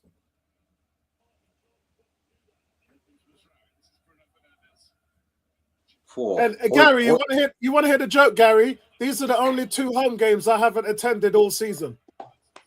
Here comes Arsenal again. It's your fault. Yeah, I'll take the blame for it, mate. We could have gone 2 up there. Okay, Gary, so he's elbowed Saliba in the face and the ref says play on. Yeah, but that was just momentum of the arm, man. You can't play with your arm strung to the side. And there's no VAR today, so Hoyland. I feel a goal coming. I feel it. I feel another. Is it coming? Oof. Right, yeah. Yeah, that's a difficult one. No VAR, though. No VAR. So United 15 fouls, Arsenal 4. Arsenal's had 2 corners and United's had 1. D says defenders are making more mistakes this season because attack force aren't strong to strengthen. Well, that's normally your midfield that deals with that, mate, with the control and the balance of possession in the game. And again, that falls on Thomas Partey. No Thomas Partey in the team today. No Declan Rice. Saliba's got a bloody mouthful of blood. Yeah, I'm not surprised. The elbow was quite strong. Corner to Man United. Gary, where are you at? I'm on 59 minutes and 45 seconds. Where are you at, Gary?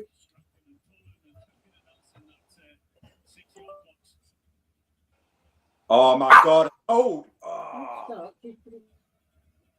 Fuck's sake, man! Red card. I knew it. Oh, Dallo could be in trouble. Dallo, it's a yellow. Red card. He's off. Dallo's off.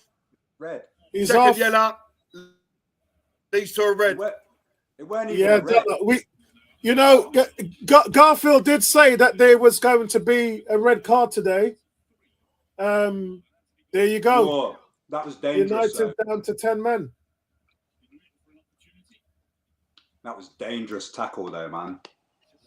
No, it wasn't that dangerous. When you look at the replay, he turned around, didn't he? He turned around. He just catches. Yeah, but he catches his left foot.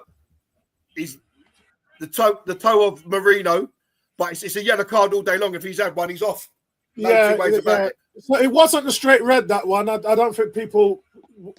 It's not a straight red, and I think no, it wasn't a straight red. No, it's a second yellow, so that's a fair. That's a fair shout. But Garfield did say it. He did say it. No, Ahmad's coming on. Yeah. Yeah, I forgot to tell you, Garfield, before the stream that we don't swear on the channel. Oh, sugar. Yeah, sorry. I list the channel for everyone. So, yeah. So, I'll say fletching. Well, you can say FECK. That's fine. You know what? I think it'll be harder. We're playing against our 10 man now in this formation. Yeah, because you're bedded in. Oh, you've scored. Yes! Gabriel! Yeah. Gabriel! I told you Gabriel would win. I told you, didn't I? But listen, he's made up for his mistake. Because from Gabriel Martinelli. The keeper makes a complete hash of it. The keeper should have caught it. He punches it up in the air. But Gary, he's the one goes up. The ball deflects back to Gabriel, and he's on the half volley, smashes it into the net. What did I say though? I said he'll end up getting the equaliser or the winner. And it was a deflection anyway, so. He would have saved Yeah, that. it's a good finish. It's a striker's finish. It's a striker's And it's finish. 1-1. And it's the first shot we've had on target all day. Yeah, it's the first shot we've had on target all day. But So, Garfield, how does the keeper not catch that? No, I think he was blinded. I think he was blinded. It was deflected, man. It was a bad deflection. No, the original cross.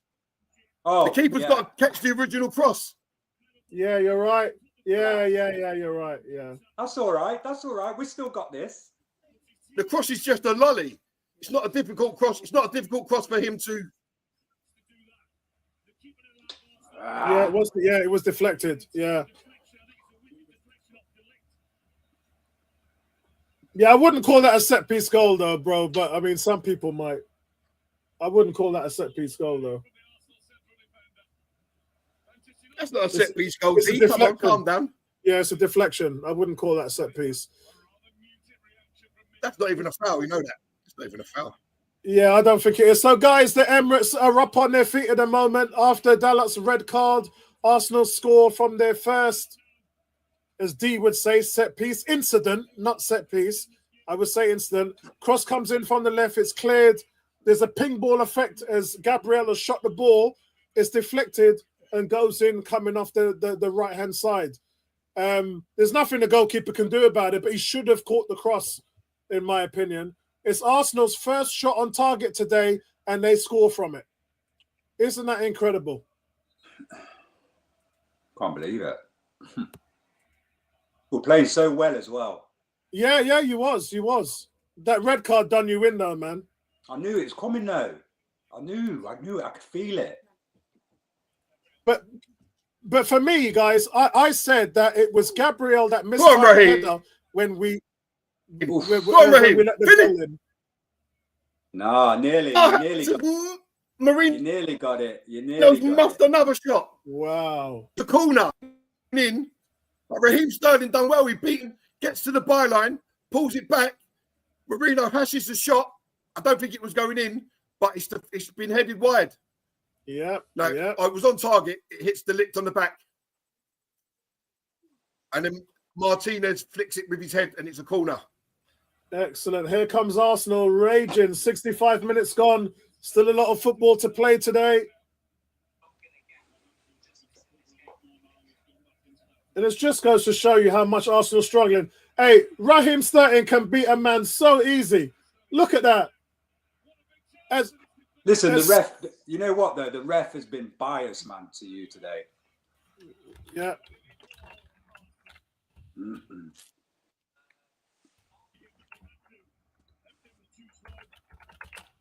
But still, the keeper's still whack. Mm-mm. Yep.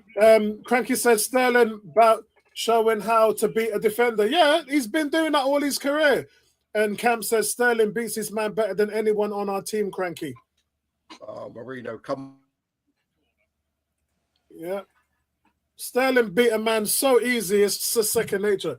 Hey, Cranky, could you imagine if we had two more men on the team like him? Ethan Wanyeri? You guys are winning this now. Why is United's goalkeeper fisting every... Actually, I shouldn't say fisting and muffin, should I, Gary?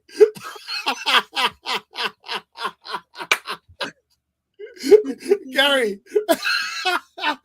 Gary, how many muff punts is the goalkeeper? Hilarious. Here comes Martinelli again on the left. Havertz has been awful in this game. He's been awful.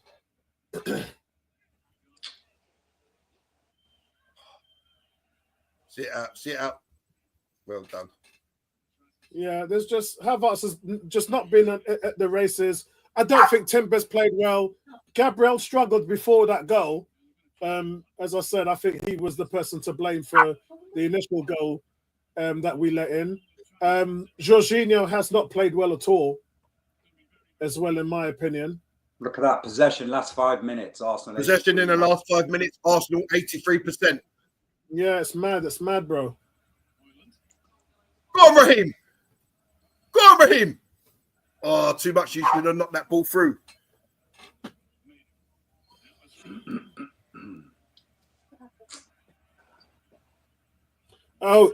D's saying Liverpool will win the league. Arsenal are out of the Carling Cup, struggling here to score against Man United. Yeah, isn't it funny that finish Havertz? Why are you shooting? Penalty. Penalty Arsenal. Ooh, here we go. There's no VAR, is there? The referee's given a penalty. Havertz was tricked. Yeah, no VAR. That ref is a fraud. Penalty Arsenal. So is it Havertz taking the penalty? Man United are furious again. I don't know. Havertz, really, he should have shot. He takes a touch, and it's Maguire, I think, who's deemed to have tripped him in the area. Yeah. He didn't do it. He fell over. And Sterling drives into the box. So was it a penalty then? No. It's not a penalty. It's not. Yeah, I don't think it's a penalty. I've just seen it again. That's not a penalty for me. Raheem Sterling creates so much chaos when he's in the box. No, that's not a penalty. That's soft. It was a clash of ease. Not a penalty in my book. Do you know, yeah, that is not a penalty. Do you know what? No, when you watch it again, it was a clash of these. Totally accidental. Never a penalty ever.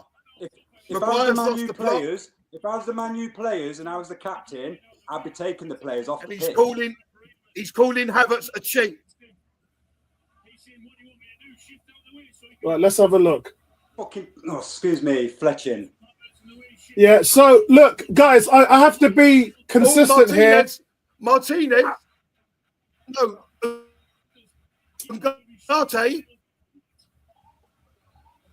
and Havertz head to head, and then Garnacho comes in and smashes Havertz in the face. And Maguire grabs him while he's on the floor. There's no VAR. They can't do anything. What the hell is going on here? This is chaos. No, because the refs cause this by being a fraud and being biased. It's never a penalty in my eyes. Sorry, it's never a penalty. Guys. So my opinion on it is, Gary, I think Havertz leaves his trailing leg there, which is not a penalty. It's not so much a clash of the knees. From the replay, yeah. No, it was a clash of knees, accidental. As he goes past Maguire, Maguire steps in, and then the trailing leg catches the knee on knee. But it's not a penalty for mine. Odegaard is going to take it anyway. The ref wants to make it all about him today. That's all. Yep. Yeah, that's a bad decision. I don't know why would they not be using VAR when it's available in grounds? Stupid. It's stupid. I'd be walking off the pitch if it was me. Odegaard steps up. So, guys, Dave, get in! Come on, get in! Odegaard can't hit a barn door this season. Saves judgment. Come on. Yeah. The keeper saves it. It was a save. Now. You deserve to lose this. Why has Emerson put 2-1 to Arsenal then? Oh, they might. See, if there was VAR involved, they would be retaking that penalty because one of his foot wasn't on the line. Pure drama today, guys. They can't take it back now. Pure drama today.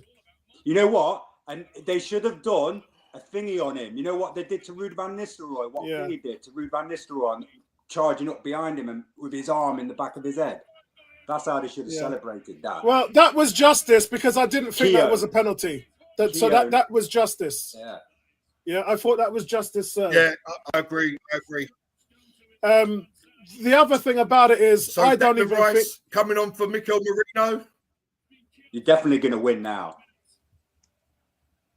I mean, Odegaard got it. He hit it well, but the goalie just made a great save. That's a good save by the goalie. It's credit to the goalkeeper. 50-50, isn't it? You either go in the right place or you don't. Honestly, I don't know why Havertz doesn't take the penalty. Odegaard can't hit a barn door this season. Odegaard. Listen, I admire Harry Maguire, man. I admire him. Yeah. Standing up for that. Yeah, I don't understand why the captain's got to take that penalty. In that melee. Yeah. D says Champions League will be not won unless he signs Eucores. You say Arteta signs. Arteta doesn't do the signing at Arsenal, bro. But you're saying Eucores and Kudos. Difficult deals to get done at this point of the season, I would think. But we'll have to wait and see what happens and for the rest of this month. Another trophyless season pending? Could be. May well be. Cranky saying Raheem causing havoc. Yeah, he is, man. 18 saying all this has come from Raheem Sterling's penetrative runs. What a player. Why hasn't he played? D saying 18. So when Arsenal goes trophyless, will you beat Arteta in? That's crazy. So I'm saying it's criminal that Sterling hasn't played more minutes. Yeah, it is.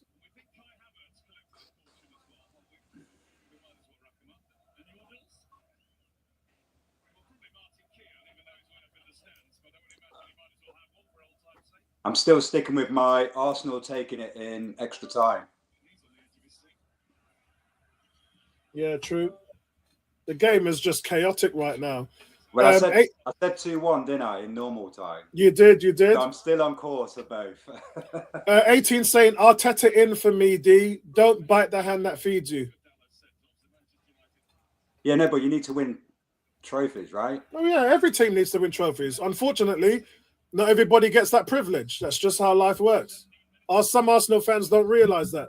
Some Arsenal fans are only fans when they win trophies. Yeah? Being a fan, Dennis Bergkamp talked about this the other day. Being a fan is supporting your team when you win or lose. So if we go through a trophyless season, what does that mean to me? We're competing. If we're finishing 8th and 10th, then managers got to be changed. If we're challenging for every trophy on all fronts, then I don't see it if there's anything wrong with the structure. Considering, Garfield, that we've had terrible injuries to our best players this season, and the board have got to back the manager to get a bigger squad. The squad is too thin.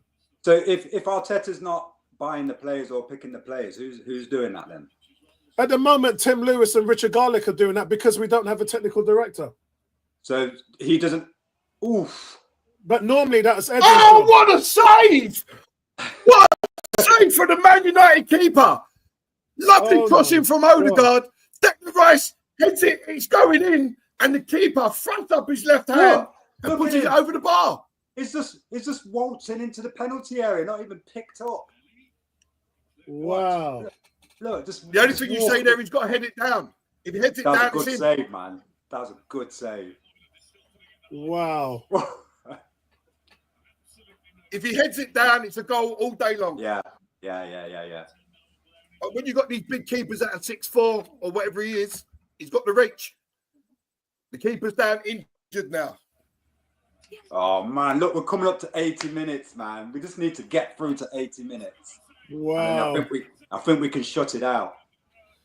Oh, come on, Arsenal. Come on, Arsenal. You know what, you guys, Gary and Apollo, we weren't even supposed to even think about winning this game.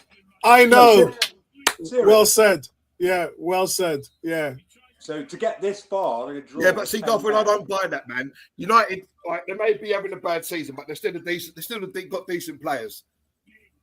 Well, we can't, because we've brought a manager in halfway through a season, not had a chance to train with them apart from last week, a full week, and we're trying to change the system. You can't just come in and do that in the middle of the season and expect to get somewhere. Really. Yeah, that's why I said they shouldn't have given Ten Hag money to spend on Euro and Xerxes this summer. I think that they should have waited. You know, with Ten Hag, right? You see last summer when they left him dangling, deciding, oh, we're keeping him or not, and the paparazzi was chasing him wherever he was on holiday. Yeah. You know, if I would have been reading that we don't know whether we want him or not, I would have done what Ten Hag done, take the new contract, know I'm going to make the team lose, and take my payoff and go. Looks like is Anana on the bench for you guys? Yeah. It looks like Anana's might be coming on. I think the keeper might have broke his hand. The way they're didn't mind you, Anana's just sitting down. He ain't even bothered to get out and warm up.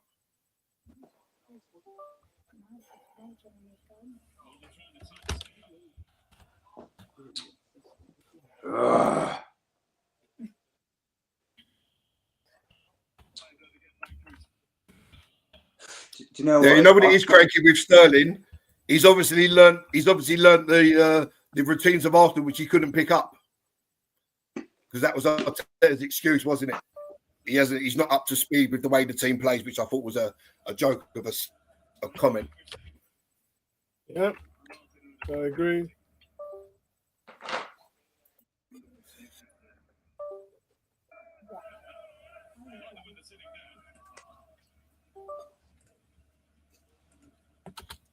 Go send Jorginho short, man. They have to bring a player out. Cranky says, so the way Sterling is playing, I wonder what genius Arteta is seeing in training. And he says he's clueless. Cam saying, but if there's VAR, Martinez and Odegaard go. 2 red cards if there's VAR for Man United. D says, I support my team through thick and thin, but I just don't want Arteta as my manager. That's fair. That's just your choice. I respect that. I respect that, bro. But the question is, and this is something we have problems on the forum, for there are a section of people who don't want Arteta, but then what's the solution? Triple substitution for Man United. Yeah, the question has been answered that the Arteta out guys. Man United are bringing on come in. Yeah, Ahmed, so that's my question to you. And Zirkzee. Yeah, so that's my question to you, D, is who would you want to come in place of Arteta at Arsenal? Please don't say Patrick Vieira. Cam says, Sterling looks like our best player out there, definitely most dangerous. He does. You know what? Sterling's done a job since he's come on. Yes. That's why I'm surprised you don't use him as much. Yeah, he just needs to play more, man. Mm-hmm.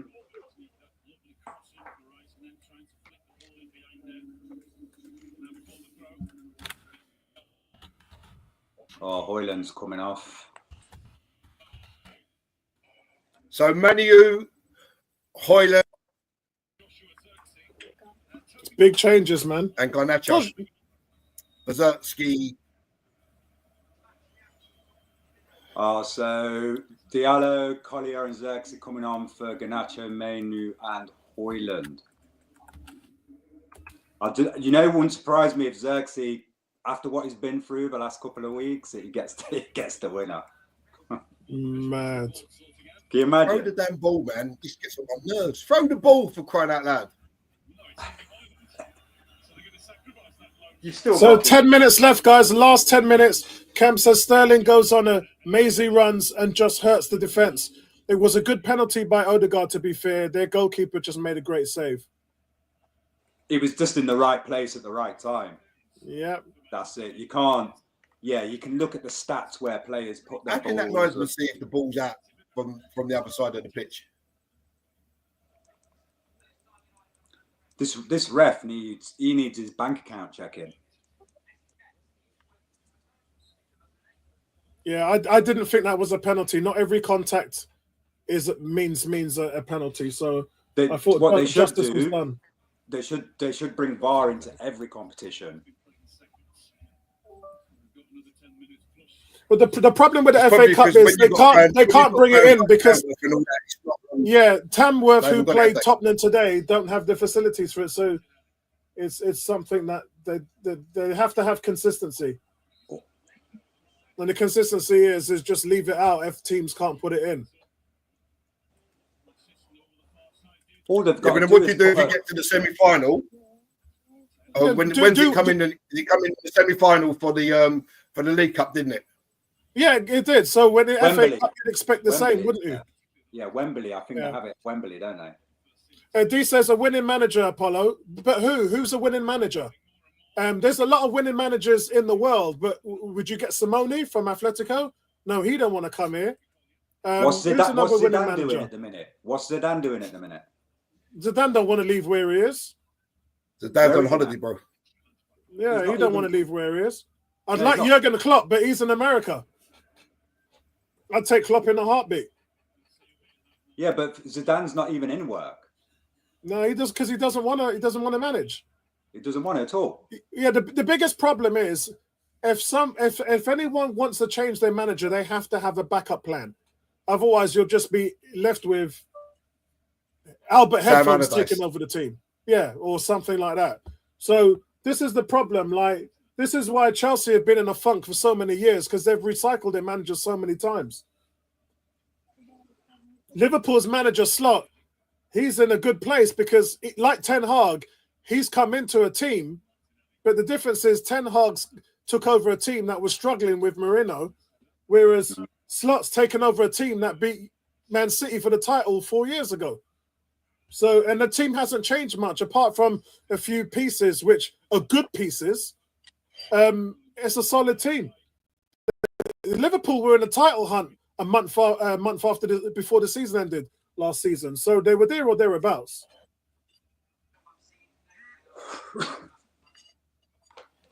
Go on, Sterling. Go on, Sterling. Oh, shoot.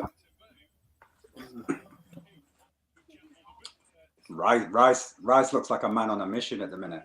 Yeah. They need the clock is ticking, man. We're looking at extra time, which is good. It's another half an hour, and there's a lot of fresh Arsenal players on there. So, Do you know what? The one good thing for me out of this game is we ain't capitulated like we have been doing, pre-Amarin. I think we've held our own for a change. Yeah, true. And we're away, like we was away at Liverpool.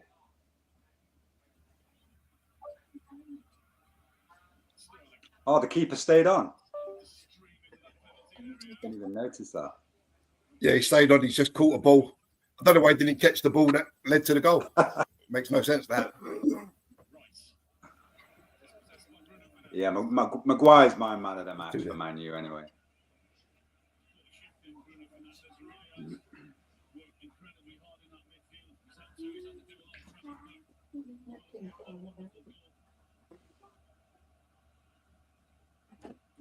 Well done, Raheem Sterling, winning his tackles.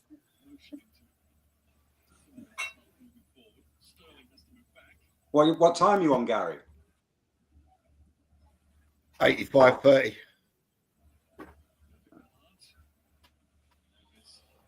Yeah, just got to get through this, man. I'm watching it on 80. D says not going to throw names, Apollo, because it's not a reality. With that said, you've mentioned some top names who, of course, I would take in a heartbeat. Proven winners at the highest level. Fair point. 18 said, D, the truth is you don't have an option, and any average person will set this team backwards. In the box, man. Like Conte did for Spurs, Ten Hag, and Tuchel too. Yeah, it's not a gimme, man. It's not a gimme. It's tough. It's tough. You have to have long-term plans. And I think when Arteta and Edu came in, that was definitely a long-term plan. Go on, man. And that plan there's a break on. Oh my God. Ramos, give it to It's Diallo running at Gabriel. Oh my God. Gary? No, he got crossed. He got squared. The shot hit nobody. The shot hit Sterling. Oh my God. Sterling didn't know nothing about it. It's rolled back to Diallo. Raya and Gabriel go towards Diallo, and he's rolled off the pitch down by the. Oh, the shot hit Sterling. He didn't even know. He's had his back turned, and it's just hit him on the hill. It could have run anywhere. Yeah.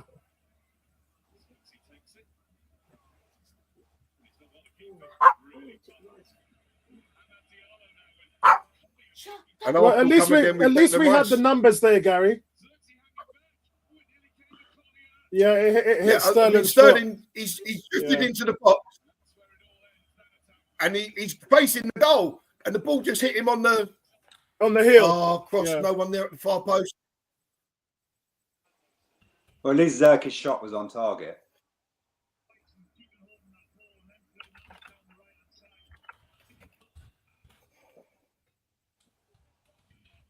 I'll keep it. Oh, my God! How have you missed? Oh, my God! He's 1 yard out! 1 yard out! And he's put it over the bar.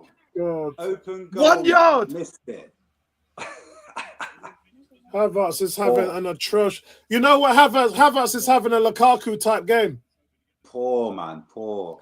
This reminds me of Lukaku in the World Cup. Remember, guys, when he couldn't hit a barn door? That was handball anyway. It was handball. No, even Lukaku would have scored there. He travelled 2 feet with it. All he's got to do is just tap it. He taps it over the bar. I come off his hand anyway, but mind you, there's no VAR. Yeah. Don't matter. That's a terrible miss. Yeah.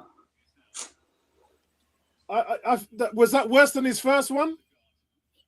Yeah. Yeah. Much worse. What? No, it wasn't. His first one was worse because in this one he's got the goalie in front of him. Yeah, but he's just got anywhere towards the goal. It's in. He's 1 yard out. But he's got the goalie in front of him. The last one he had a pink ball shot at goal. No. Mate, if I'm paid 285 grand a week, I want to score that goal. Yeah, he's just got to keep that down. He can't hit the target. It don't matter. You're losing anyway. 2-1. Look at that. That's a look at that. He doesn't keep that down. It actually hits his shin. The longer it goes on at one, it doesn't hit his foot. It hits his shin. Yeah, it hits his shin, Gary. It doesn't hit his boot.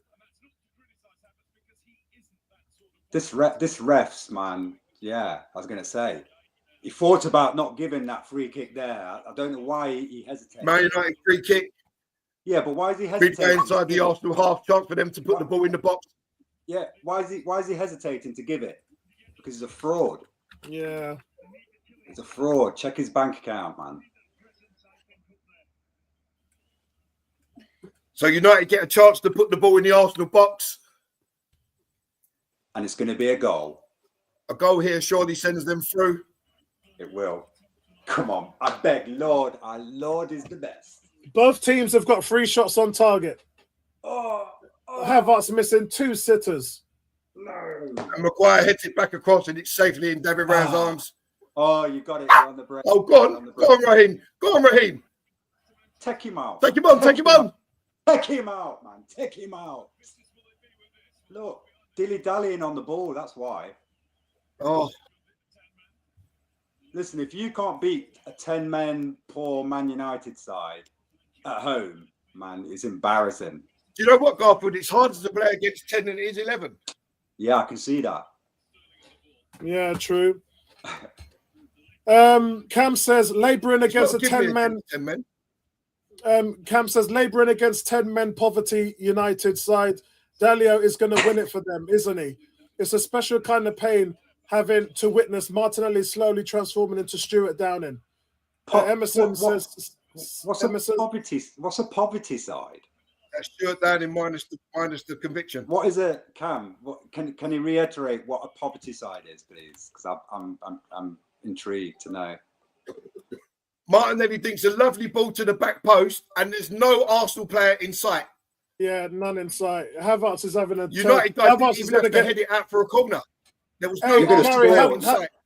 Havertz is going to get a 0 today, bro. Havertz is getting a 0 today. 18 says, so is Arteta at fault for Havertz missing twice? Like Apollo said, same issue as Newcastle.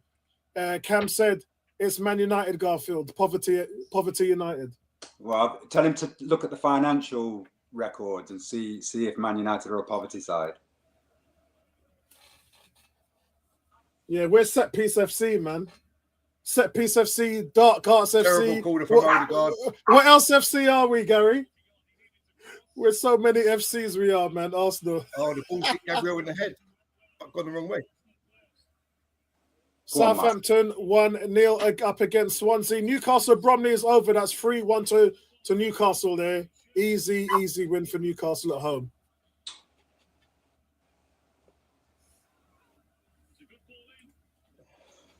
Gabriel getting forward. So much space on that right, man. Why didn't he pass that to Sterling? He would have been clear. Why are you shooting there? He's got to go out wide, Timber. Timber's just had a shot from 25 yards. He's just got to play the ball out wide. Yeah. 100%. 100%. Look at it. Look. Just play it out wide. And Martinez, he can't make no tackles. Do you know what? The headlines from this will be, you know what the headlines from this will be, right? Even if you win. Arsenal struggle over the line against a poor 10-man Man United for the majority of the second half. Yeah, for me, Trossard and Partey should have been on a long time ago. I think he's saving them for extra time. Yeah. D says he signed him and told the Arsenal fans to back him as their striker. Havertz he was talking about.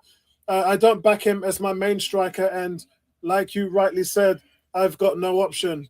I've got to just watch. When needed says United got fined last season. You can't buy the league anymore. 15 years later.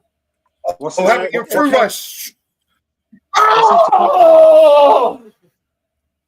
When needed. Another miss. That don't even make sense. Oh, it's a corner. Another great save for the United keeper. Oh, so it was a save. United goalkeeper is man of the match at the moment. Great play. Yeah. Oh, straight. Oh, what a good save. What an excellent save that is. Look, United goalie saved the penalty, and he's had 2 other saves. For me, United goalie's man of the match. Yeah, 100%. But you're going to score. You're going to score now. Watch. Cam says, we are the ideal team to play against if you're a man down as we move the ball so slowly with Jorginho. That's why you got to get Party on the pitch. Get on Party, get on United on the break. United on the break. Oh. Offside. Oh, why did it go over? Oh. That was Declan Rice missed that. He was offside. Layla was offside. Declan Rice missed that. Listen, I think when needed, his comment, United got fined, we can't buy the league. I think he's mixing us up for Man City. Oh, that is a tough offside decision, man. I can say if he would have gone down there, he would have got the penalty, no doubt, with this ref. Oh, man. Another corner. Look, 2 minutes. 2 minutes. Odegaard's corners have been shocking, to be perfectly honest. Yeah, I said at the beginning of the game, you got no Declan Rice and you got no Saka. So I don't know about the set pieces, but Declan Rice is on there now. No, you mean our defenders have played well? Yeah. Well, I said they've adapted to everything in terms of the set pieces side. And last time we played United here and we won 2-0, both were set pieces. We didn't score an outfield goal. Yeah, that's offside. Cam says Manchester United have spent 1.5 billion in the last decade and earned $500 million, taking the net spend to $1 billion lost, just over Man City. The corner swung to the far post. Yeah. And Martinelli's underneath it and he heads it. He got a bit too underneath it and he just heads it out for a goal kick. I think your corners. Yeah, he got two underneath it, no judgment at all. Yeah, but the height of your corners... If he just stayed where he was, he didn't have to run in. The height of your corners are row Z. Yeah, they're not good, mate. They're not good. Especially from that side where Saka's not there. Even when Yeri struggled with a few of his corners. Whoa! Look, that's not a good corner from Odegaard at all. 2 minutes left in injury time, and then you hit a corner like that. Hey, brothers, man, I'm happy with this, man. You know how happy I am. Yeah, I hear you, bro. I hear you. Innit? even if we Oh, Timber, what have you done? What have you done, Timber, there? Timber's been poor today. See, the thing is, I don't know if you guys are poor or we've improved. You know, you could say it's either one, couldn't you, really? It's just, bro. And that's full time, guys. Into extra time we go. The thing is, we've got a lot of injuries on our impact players, but we've got a lot of off-form players too, and it's hemorrhaging, man. It's not good. It's not good. It's not good, man. What's your thoughts, Garfield, so far, bro? Heart palpitations, blood pressure issues. No, do you know what? I'm pleased with this. I didn't expect to win, even though I gave a prediction of 2-1 in normal time. I went far off that, but I predicted you to grab it now in extra time. But I'm happy with the performance as a team in general. It looks like the players are adapting to the 3-4-3, which is good. And I think it's bamboozling some teams. Yeah. But yeah, I'm happy. I'm happy with it.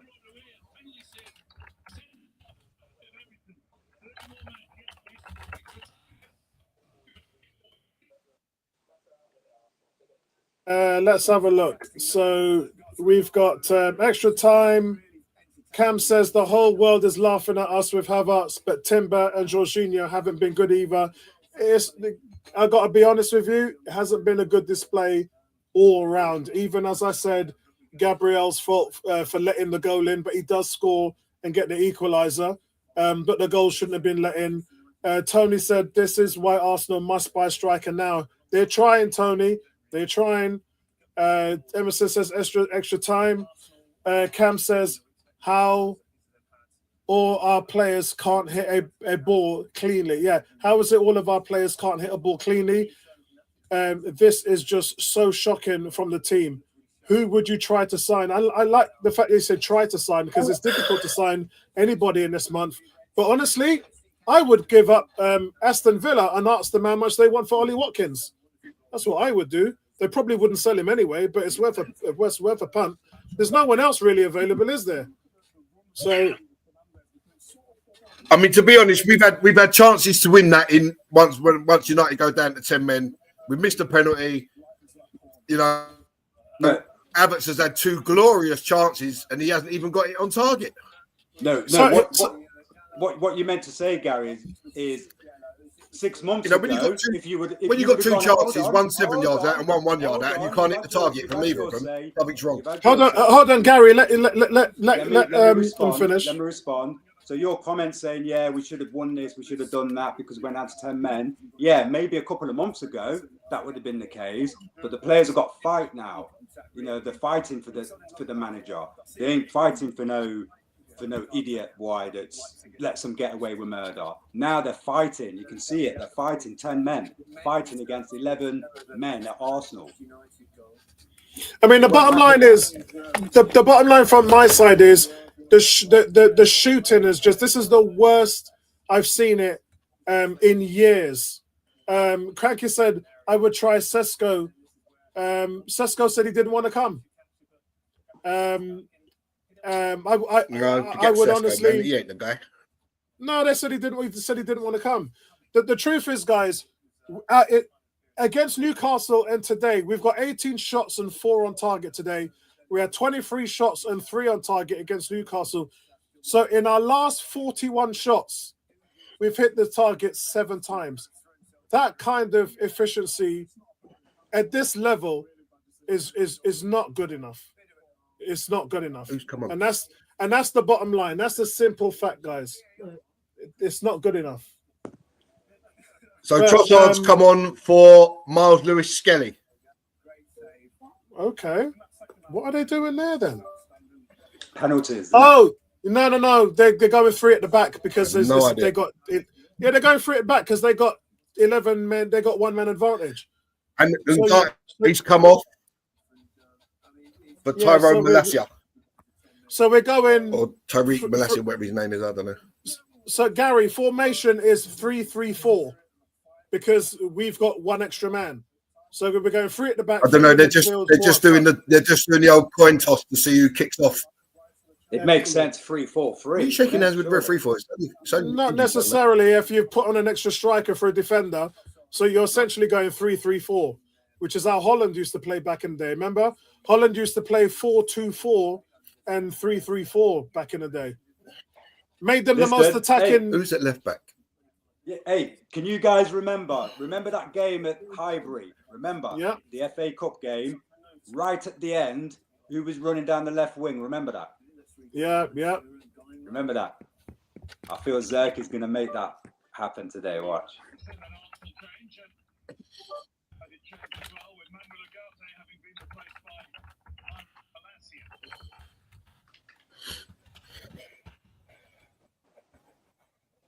Here we go. Well, good luck, boys.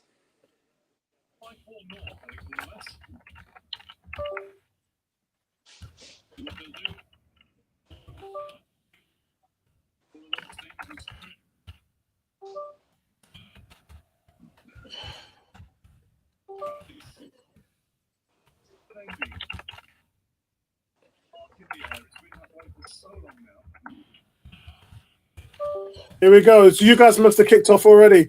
Cranky said, "This is." How have you not controlled that, Martinelli? What is wrong with you? Gary's going crazy right man.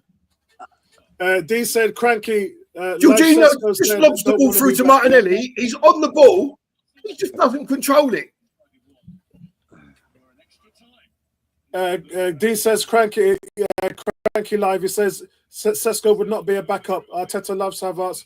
So he wants a striker. We need Euchorez. Bottom line. That's it. End of story. We need Euchorez. We need to go all in for Euchorez." Cam says, "Cranky Havertz has 12 goals in half a season. He never broke double digits as a Chelsea player. Hey. So Arteta has improved him, but he's not the answer as a 9, just to fill in." Here we go, guys. It's injury time. It's like we said before. You've got players that can play as a 9, but ain't a 9. Yeah, that's right. Yeah. And it's funny, isn't it? It's like, I remember the last time Nketiah played Man United here, he got man of the match and scored 2 goals and we won 3-2. How do you lose 3 attacking players in Nelson, Smith Rowe, and Nketiah, and you only bring in Sterling and Moreno? So, Gary, by the numbers, we're 1 down, right? If you lose 3 and buy 2, yeah, we've had this conversation loads of times, and all people will say is, you know what it is, Apollo? We've had this conversation numerous times, and all people say is, well, ESR couldn't stay fit. Yeah, he had an injury. He got over it. And he's been fit all season for Fulham. So no reason to get rid of him and Fabio Vieira. Don't forget Vieira went as well. Oh, yeah, Fabio Vieira. Oh, so that's 4 players. So you've got rid of 4 players, and you brought in 2 in Moreno and Sterling. 2. Yeah, so the math don't work. That's my problem with it. My issue is if you sold people 4 players and then brought in 4 players, won't admit. Yeah. People won't admit what's right in front of their face because they think that you're slagging off Arteta. And no, but Gary, they have admitted it because Arteta said twice that we're thin. He said the squad's thin. That's the reason why I focused it to the board. I said Arteta needs help. The board need to give him some money so he can go out and get, him and Richard Sanning could go out and get some players.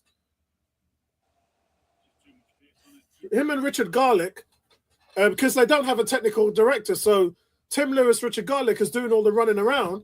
Arteta's trying to run this bloody team. Well, they've got that.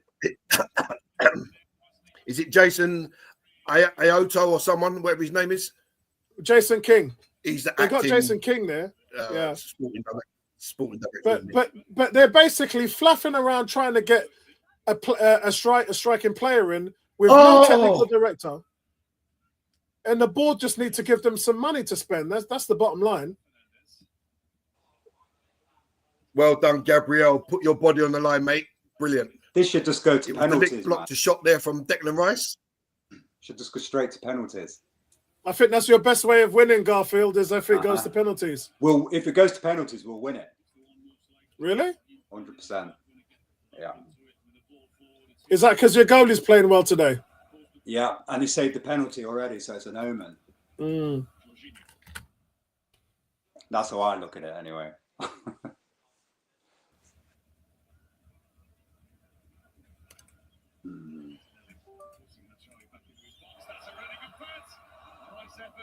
Declan Rice. Declan Rice is on it today. He might get the winner, Yeah. Declan Rice is on it today. Sometimes the only bangers that Josh is having up sausages after the game, mate. Yeah, sometimes he can try a bit too hard and it messes with his game.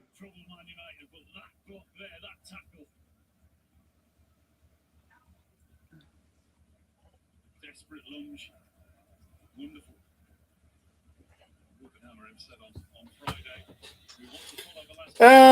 Comments. D says Arteta never liked ESR. That's you, Gary. ESR Cam saved Arteta's job, mate. That's for you, Gary. ESR and Saka saved them. The game is set up for some Trossard bangers. 18 said, "What are we doing wrong here, Apollo?" I mean, in my opinion, our tactics are very risk averse, aren't they? So if you take the set plays out, we don't have enough bodies in the box. That's where we're going wrong. So that's why I'm saying that you play 3-3-2 and you put 4 guys in the box and just flood the Corner box. You'll Arsenal, definitely get, Declan Rice to take. yeah, you'll definitely get some action in there if you get 4 people in the box. Gary, how many times against Newcastle did the ball go in and we didn't have anybody in there? Yes, I say there's no presence in the box. So you're crossing the ball to who? Everyone's on the 18-yard line. So Declan Rice is to take this corner. Yeah, but I'm sure we were here when you beat us on 2 corners the other day. Yeah. So you can't now say that, we're doing But it we had wrong. Declan Rice and Saka taking them once.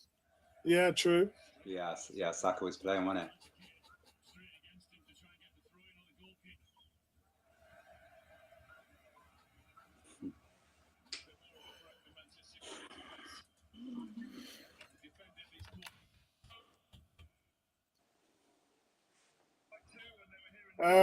D says owners given Arteta Rice full is power. corner. No, they haven't. He doesn't have full power, bro.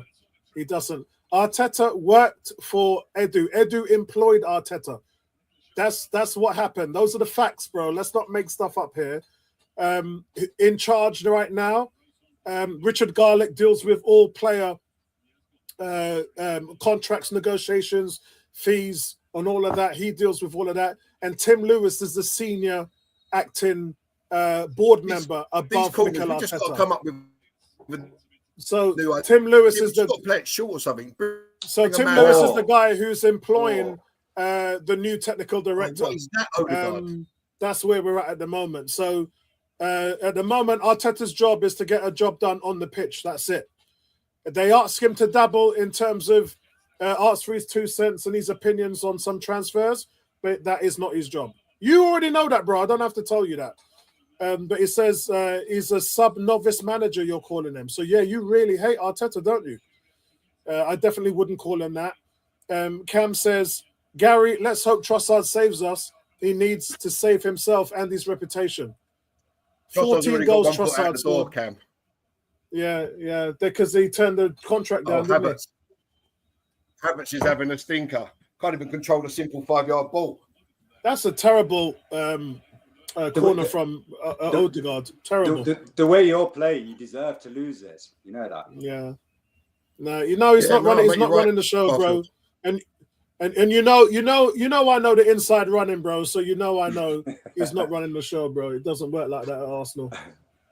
Here comes Raheem Sterling again.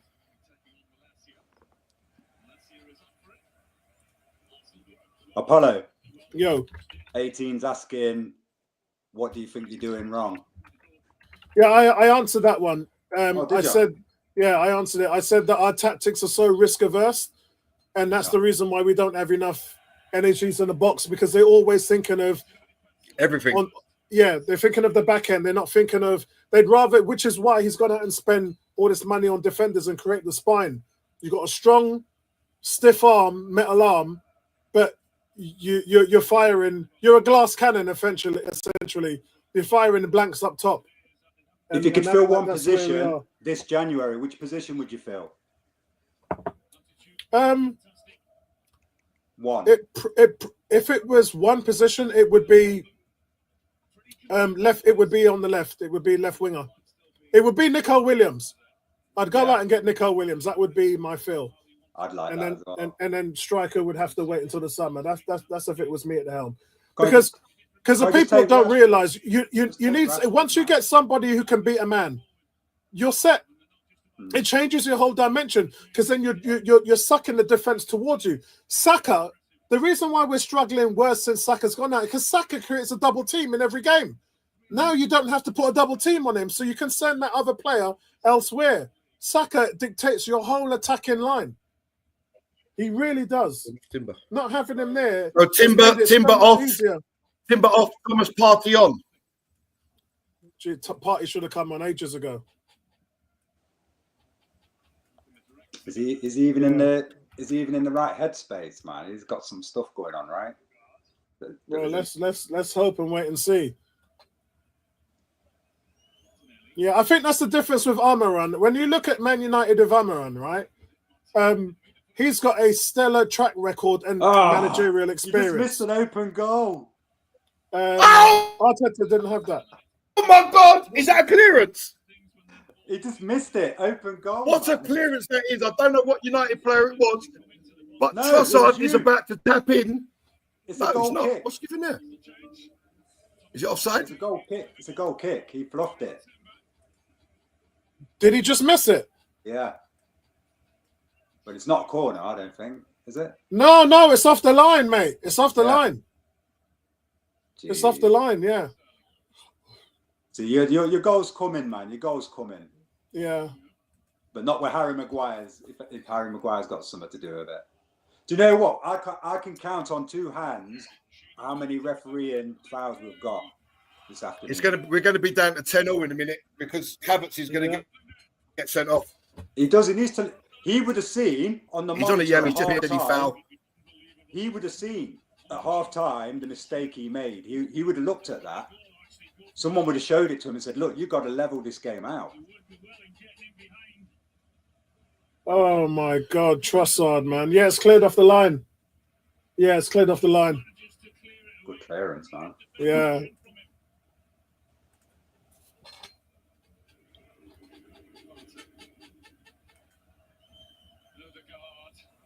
That's it. So we kick the ball 40 yards back just to the goalkeeper to kick it and lose it.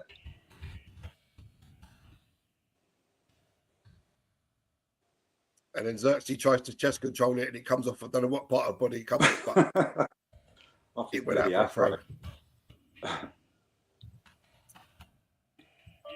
No, it was down by his knee. I don't know if he tried to chest it. He hit his knee or something. Just gone out for a throw. Or he's him in the stomach.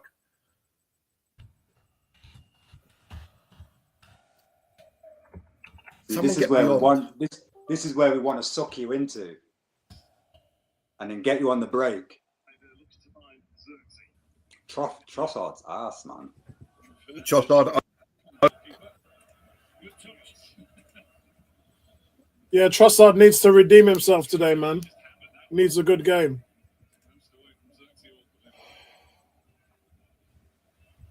Oh, Yoro. They're bringing on Lenny the Limp. Yeah. No, Lenny the Limp is coming on for you, Garfield. No, it's for the future, man. And Slabhead Maguire's going off. He is man of the match. He's our man of the match, I tell you. I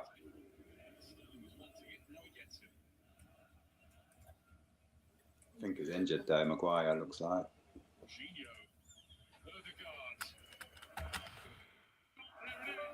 He must be thinking about penalties, bringing on Lenny the Limp. Yeah. I don't know, man. Yeah.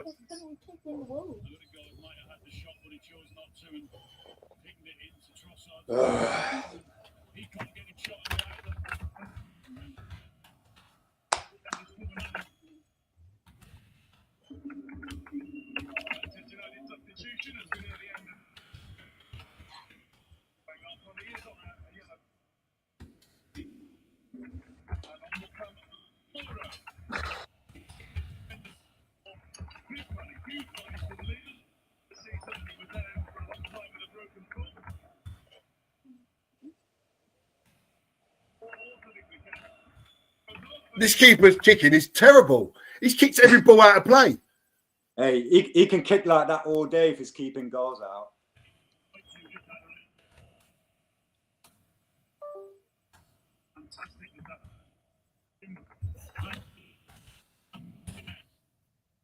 Hold on, guys. Let me get a drink.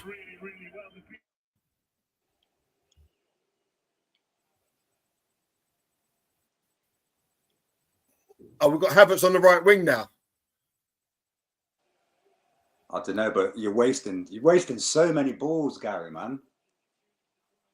Martin, you no idea how to time a run.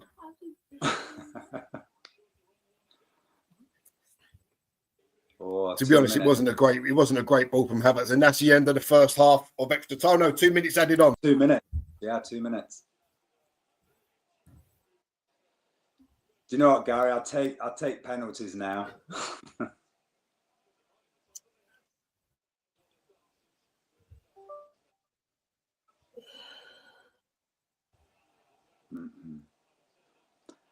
To be fair, considering how poor we are at the minute, I think this has been a very poor game for you guys.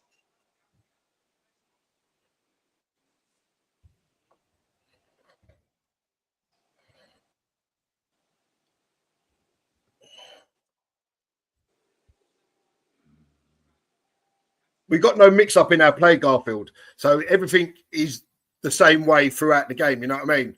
Yeah, left to right to the middle. You don't change left it. Right to the middle. Yeah, that's it. You know, that's something that's got to change. That's how we were until Amarim came and tried to mix it up.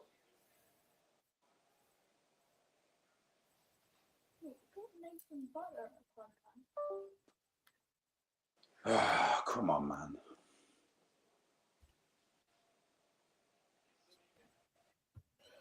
Just takes one slip, one mispass from you guys, and then we'll be on it.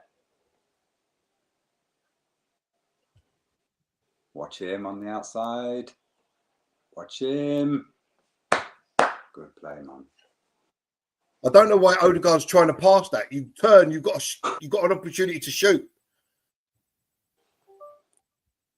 Yeah, but the way all the shots have been so far, I think they're a bit. I don't think they're confident in shooting. Yeah, but you never know, do you? You never know. Yeah. But obviously only takes one to take a deflection or whatever the case may be. Look. Oh, man. No. Ooh. Oh, Havertz inches away again. Inches away. If he gets a little foot to the knockdown from Declan Rice, it's in the net. You're gonna regret missing these. You're gonna regret missing these. Oh, he's missed it. Havertz has missed it. Let's have a look. Yeah, Havertz should be on a hat trick. He should be on a hat trick today, Havertz. Awful. Mate, you're gonna regret. He's about an inch away from. Yeah. He's about an inch away from connecting. It's a Lukaku performance from him. Apollo, why is he not trying to dive in header? Yeah, it's because he's Lukaku why is he not trying today. to dive in header?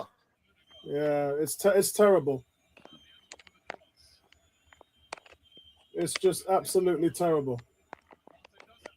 It's good cross by Partey as well. No, he's overstretched. It wasn't even a chance. Too overstretched.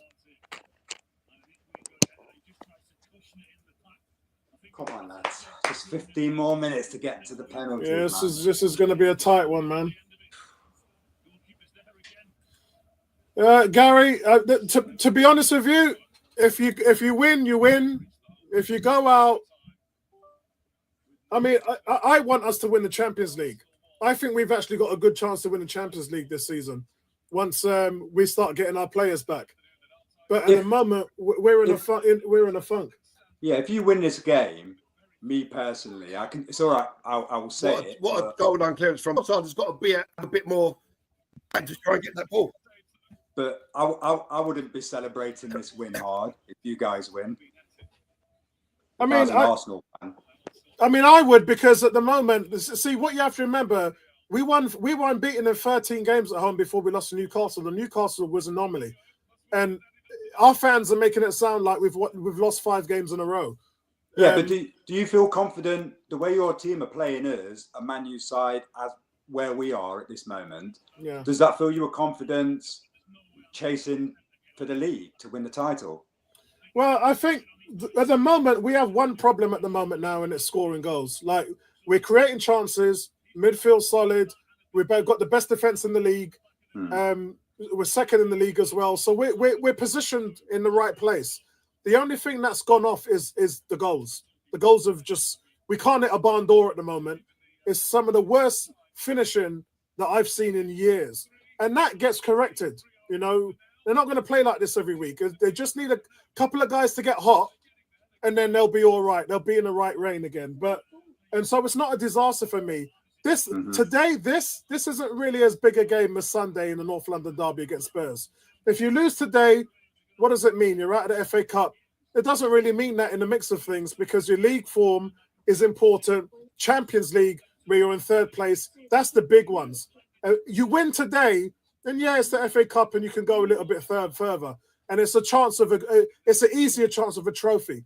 Yeah, but it still has implications for Champions League spots and things like that, winning. It does. But for us, we've already won the FA Cup more than any other team. And it gives us a silverware and a trophy, which is great. But the fans want something bigger. And so if you win today, great. If you lose today, it's not the end of the season. That's how I look at it. What is that kind of backheel from Thomas Partey there? Come on. Oh, But in saying that, you've got to. Xerxes. Oh, Xerxes 3. Oh, shit. Oh, what a save, David Raya. Oh, What a save. wow, that's He both hit that. goalkeepers have been playing well today. He hit that like he was passing it to someone. That should have been it. He should have blasted it. Yeah, that should have been. It took a deflection off Thomas Partey. God. It was a good save though as well. And Raya adjusts all his weights on the left. Yeah. And he adjusts to get it. Oh, what a save that is. Yeah. I said, didn't I? I said Xerxes potentially he would score the winner, and he nearly did it. Here we go. So you got so much space. Oh, I don't think he hits it hard enough. Yeah, but it's a great save by Raya. It took a deflection off Thomas Partey, Apollo. Yeah. And that's what wrong-footed David Raya. Yeah, it's deflection, not the loss against Newcastle. It's the fact that we ain't gonna win the league. And but if we're not gonna win the league, then we're not gonna win the league. That's what I'm saying. It's like if you're not gonna win the league, you're not gonna win the league, mate. But you have to try and win the league. That's we're in this to compete to win honours. That's what we're here for, mate. There's no guarantee if you're gonna win it or not. That's not in question. But we've got to fight for it. Halfway through the season in January, for all those people who are like, oh, we're not going to win, we might as well give up and go home. Like, that doesn't serve nobody. You know, that's what I call sort of weak underbelly. Yeah, that kind of weak underbelly support is not good in any sports. You need to roll up your sleeves and fight. Yeah, and that's what Arsenal need to do, and that's what's going to help them try and close down Liverpool in the league. Yeah, oh, yeah, you're right. It got deflected from Thomas Partey, but Raya makes a great save. Yeah, the deflection made it look better shot than what it was. Yeah. Oh, here you go. Oh, corner, Arsenal. Corner, Arsenal. Collier guy, he's all right, man. Yeah. They've got to change these corners, man. They're down to 10 men. If you put a man out short, that's it. That's what we've done. The thing is, right, Man U have played Liverpool's best 11. We're playing Arsenal's near enough 90% best 11. And you know what? With 10 men, I think the corner, I won't speak too soon, touch wood, but we might be, next season, we could be okay. Yeah. We could be all right.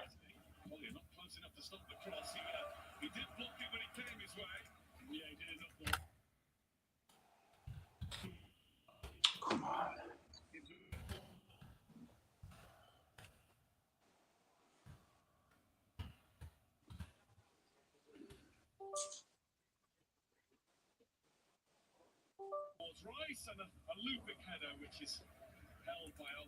Yeah, if it does go to penalties, you know, anyone can win it, you know? Yeah, true. It's such a dampener on the actual game. Yeah, D says, don't do this to yourself, Apollo. Do what, bro? I don't get it. Listen, if we win the league, great. If we don't win the league, great. I'll still support the team. Yeah, you can support. Don't do nothing for me, bro. I'm supporting Man United. That goes without saying. It's not like you're not going to stop supporting them. And that's why, Gary, that's why I made that Dennis Bergkamp statement. Too many Arsenal fans are like, if we don't win the league, like everything. No, it doesn't work like that. You support your team whether you win the league or not. But there's just a section of fans that only support 100%. The team when they win something. Yeah. You know, I'm a Washington Redskins fan. We ain't made the playoffs once in the last 25 years. Yeah, and the last time we made the playoffs, we had a 7-9 record. We had a losing record and made the playoffs. We've been crap since 1991. And you know what? Good. I never miss a game. Never miss a game. Oh, here goes Bello. Please, man. Please. It's offside. No, it's not. God. Oh, no. It's like you're playing with 10 men and we've got 11 men. And Dallo heads just wide. This is crazy.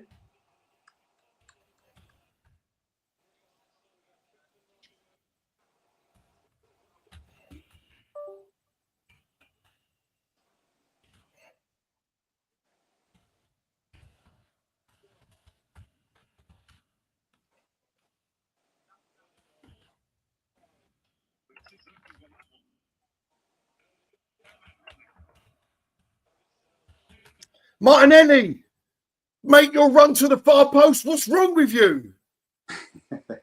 He just stands there watching the cross come in. No instincts at all. I'd rather have Garfield up front. Garfield, get changed. You're on, son. I'm a lover, not a fighter. I think we're gonna nick it. I've just got that feeling. I wouldn't be surprised, mate. I really wouldn't. And now they're panning round to the Arsenal fans. I think they probably know that could happen as well. And to be perfectly fair, Garfield, when you miss so many opportunities, you don't deserve to win a game. Yeah, you pay for it. Yeah, true. Yeah, and that's it's not the first time we've seen it, bro. Yes, Dean's saying he doesn't rate. He's gone on a real Arteta thing today. Yeah, he doesn't like Arteta at all. You get a few of those. Cam said, if you don't support the team, then why are you blaming the manager for everything when the players are the one missing today's chances and against Newcastle? The job is to get it done. Any professional first-person manager see the failures of the manager. They'll also see what the manager's done in the last 5 years to get this team in the level where it can compete against the best. Is D-Dubs an Arsenal fan? Yeah. D is a living contradiction of players. Yeah. Kieran Tierney on for Jorginho. I didn't think they were going to play Tierney because his agent's talking to Celtic right now. That's a strange one, but not strange. You just Arteta's in panic mode now. He doesn't know. Yeah, Jorginho's injured. Oh, okay. No, he's injured. He's had to come off. He's injured his knee. This is the longest Jorginho's played in 2 years. It's the longest minutes he's played in 2 years. Jorginho off with penalties looming, would you? Get it, Murray. Go on, Havertz. Run, Havertz. Run. Oh man. No fouls now. Let him play it. He ain't gonna beat Mazwari. Why is free kick for that? Free kick, Arsenal. Wide out on the touchline. Yeah, I've got Sterling flapping his arms around like a duck now. Silly foul by Bruno Fernandes. What a dumb foul that is, man. He's always giving them away. Always.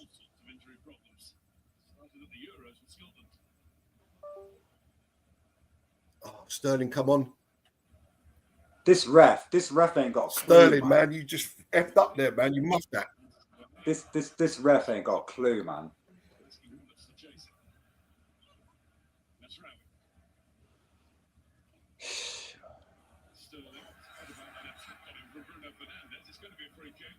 There's no foul there. That's what I mean. The ref is, I don't know, he's lost the plot.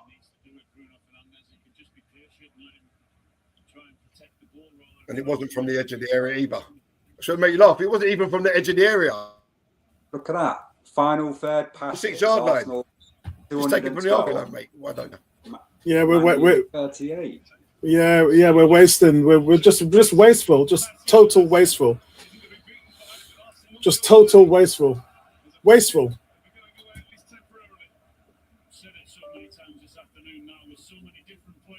Come on, man. D says, true, Apollo, but do you think Arteta can do the job required, winning the league? I think he can. I mentioned that Almiron had a lot of experience as a manager before he came into Man United. Show him how to cross the ball, Tierney. Show him how to cross the ball. Yeah.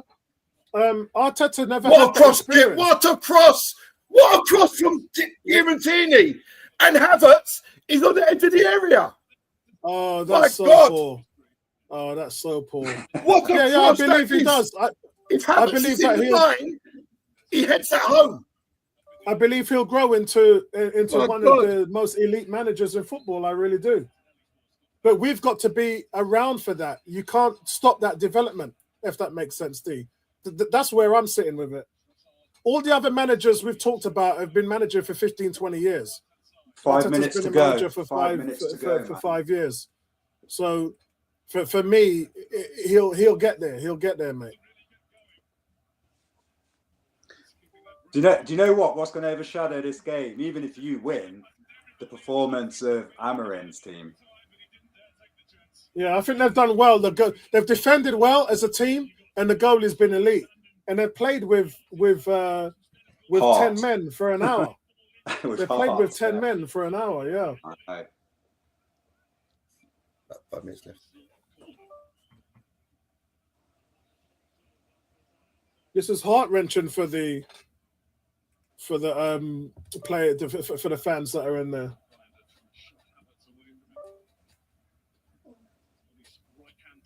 He's kicked another one out of play. At least he's consistent.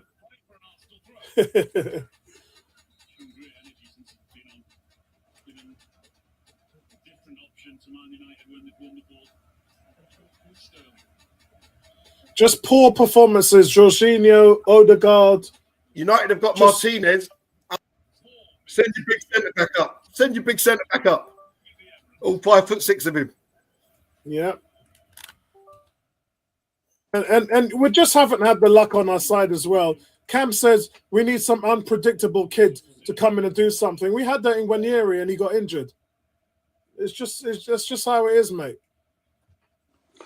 Jesus on the scoring spree gets injured. Oh, it's just how it is, mate. Oh, that's just how it works. That's just how the world works. You had 2 men on the back post there, Gary. surely that's Trossard's ball, isn't it? Mind you, he ain't gonna get that. So there's 3 minutes left, guys. 1 minute extra time there'll be. It looks like we're going penalties. The Man United keeper wins man of the match. Yeah, I gave that about an hour ago. What an omen! What an omen! He'll be told that as well in the meeting at the end. Yeah, I said that, Gary, in the full time.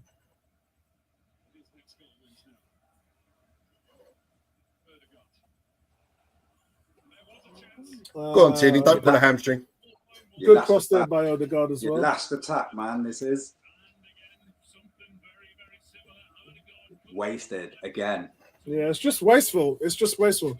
This is the worst I've seen Havertz play since he's been an Arsenal player. Oh, what is that, man? Some bad injuries, head injuries. No, I think as he headed the ball, Havertz slipped into him. Nothing to see there. Yeah, you want to see what we got the red card for? I saw. That's not even a foul. It's not even a foul. Do you see that, guy? It's not even a foul, is it? No foul there. They both stick going for the ball. Yeah, one I slipped agree. first and brought the other one over. Nothing to see. Fergie time, man. Fergie time. The lack of quality is just stark right now.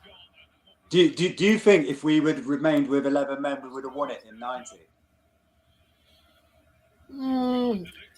You can't Hard to say. The game totally changes when you go 10 versus 11, doesn't it? You sit because shape. Yeah, because we're not based on what you saw before we went down to 10. No, I think it would have probably stayed the same way because remember, we took Lewis Skelly off and put on Trossard, so we've gone all out attack. We probably wouldn't have done that if you still had 11 men. So it just changes the game as a whole. Havertz has been extremely bad today. I agree. I would think hands on heart. I would go on a limb and say this is Havertz's worst performance as an Arsenal player. Just to let you know, Guy, I'm going for a quick cigarette before the penalties. Okay. Yeah, no problem, mate. Oh, Party shot deflected over the bar. Corner Arsenal. Literally 30 seconds left in the game. Partey with the winner. Watch. Header. If not, that's it. Done.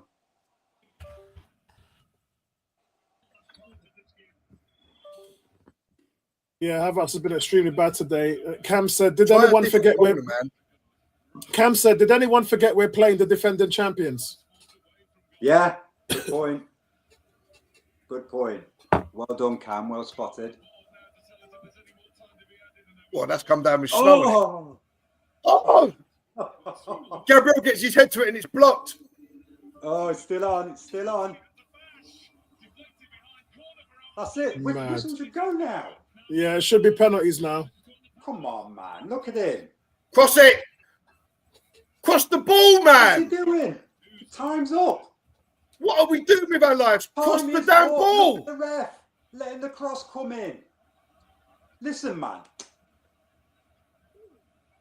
His account needs checking 100%. That's penalties. But we had opportunity to cross the ball and they're playing it 1-2s. Yeah, I know. Just it's not been good enough, man. 2 cup competitions, 2 bad performances. And the misses, Gary, the misses today were worse than Wednesday. Because you had, today's misses were clear-cut chances, like clear as day chances, Gary. Yeah, listen, when you miss the chances that I've seen in the second half, I wasn't here for the first half, obviously, but when you miss chances that I've seen in the first half, including a penalty, you don't deserve to go through. It's as simple as that. There's no two ways about it. Yeah, that's right. And we go into we go into penalties, guys. We're going to have penalties.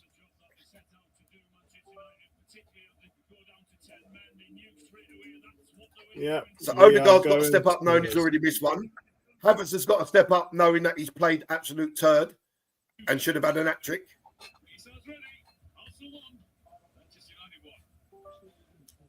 Well, once it went to extra time, we all hoped for penalties, didn't we? If we're really honest, the only previous FA Cup tie between these sides set on penalties was the 2000.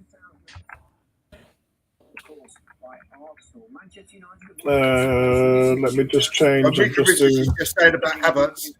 If you've got a top-class striker, he scores a couple of them goals easily. Arsenal have won 4 shootouts under Mikel Arteta, most recently defeating Porto in the Champions League 10 months ago. Well, they often puffed Arsenal. They had the Odegaard. Yeah, they had the opportunities. I mean, we talked about Arsenal. Jorginho, Odegaard, Jesus. And then Jesus gets injured as well, so it is what it is, man. Havertz has been so poor today. I mean, we've been saying the whole season, right there. I think it's a great save. It's a great chance, but a top-line striker. How many times have we seen our season fall apart before February, man? Yeah, I know. Yeah. Do you know what I mean? I'll get it back in a second. But yeah, this is the one where I feel Trossard just needs to show a bit more determination. The to be fair to him credit, he's had a great defense. Like Dwyer were brilliant, incredible. They really were. The whole defensive structure up to Man United, considering they played since 60 minutes in red card. I'm doing the player ratings here, guys, but they're not good. I'm not gonna hide. I'm not gonna hide it, man, in any way or form. The ratings are not good. Yeah, the ratings are not good, guys, in any way, shape, or form.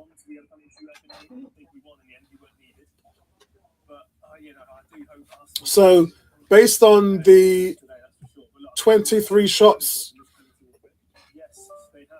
and 23 shots and 3 on target against Newcastle in midweek. Today, guys, 26 shots and 7 on target. So just a smidge. There's no real improvement. It's still really poor. And that's all there is to it. Tony, shout out to you, my brother. Tony says, never has a team needed 2 new strikers. But me and Gary discussed that, and we did say that by any accounts, by numbers. So we're just talking numbers here, not quality. So you get rid of Eddie, who's had 14 goals in 27 starts for you, very productive by any means. You get rid of Smith Rowe, your leading top scorer a couple of years back. You get rid of Nelson, who's been productive for you coming off the bench. You get rid of Fabio Vieira, who quite frankly has never had any consistency starting. I think the most he's ever started was 3 games in a row. So he's never had, you've not put him in a position and said, that's your position, I'm going to give you 10 games. Yeah, he's in and out the team, he's injured, he's in and out. So he's off on loan. I'd love to actually, Fabio Vieira.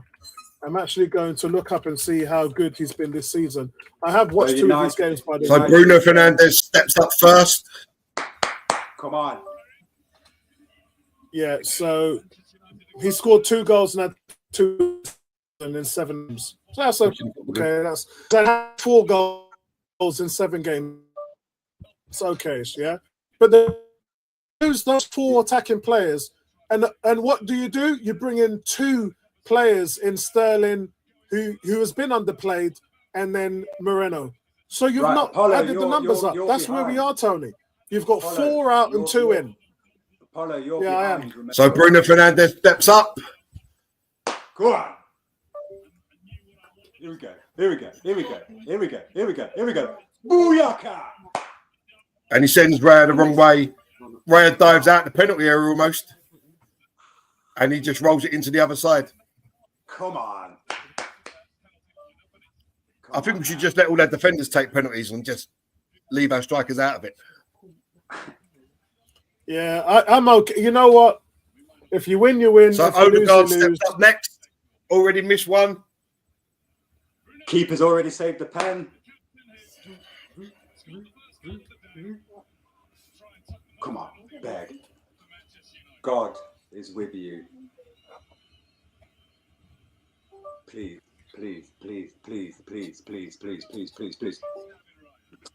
And Odegaard sends him the wrong way.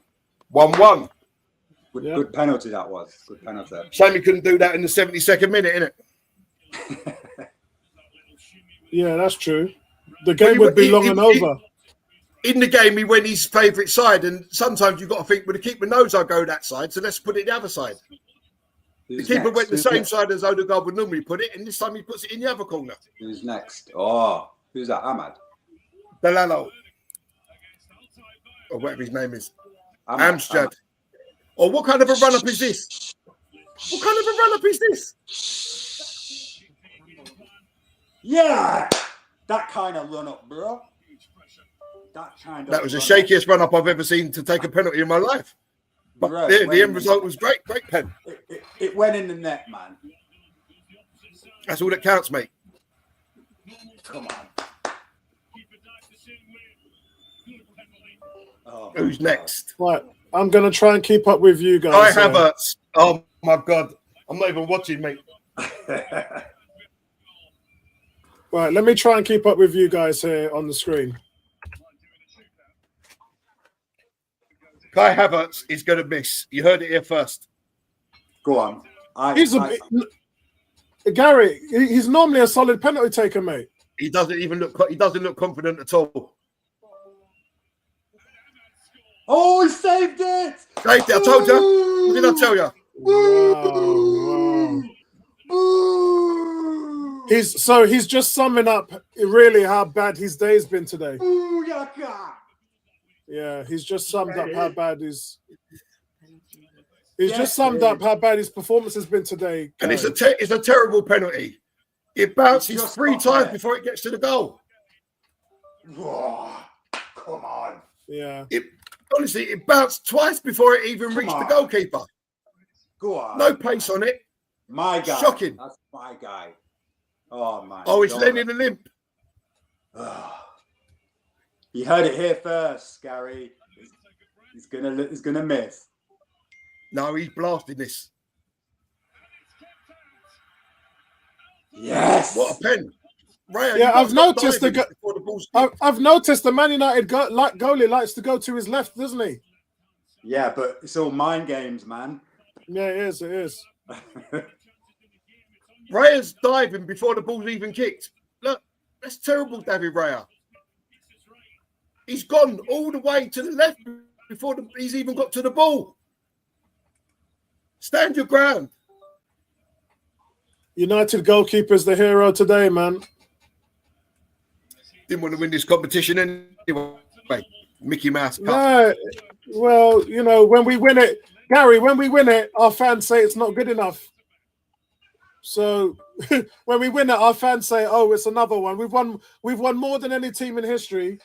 It's not good enough." Miss. Oof, he went the right way. Great penalty, Declan Rice. Keeper went the right way. It was hit with pace and precision, unlike Kai Havertz.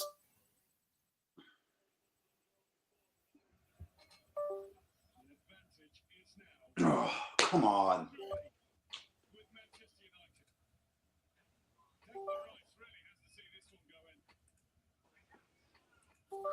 Lisandro Martinez. Oh, Raya's got to stand his ground and go when the ball is kicked.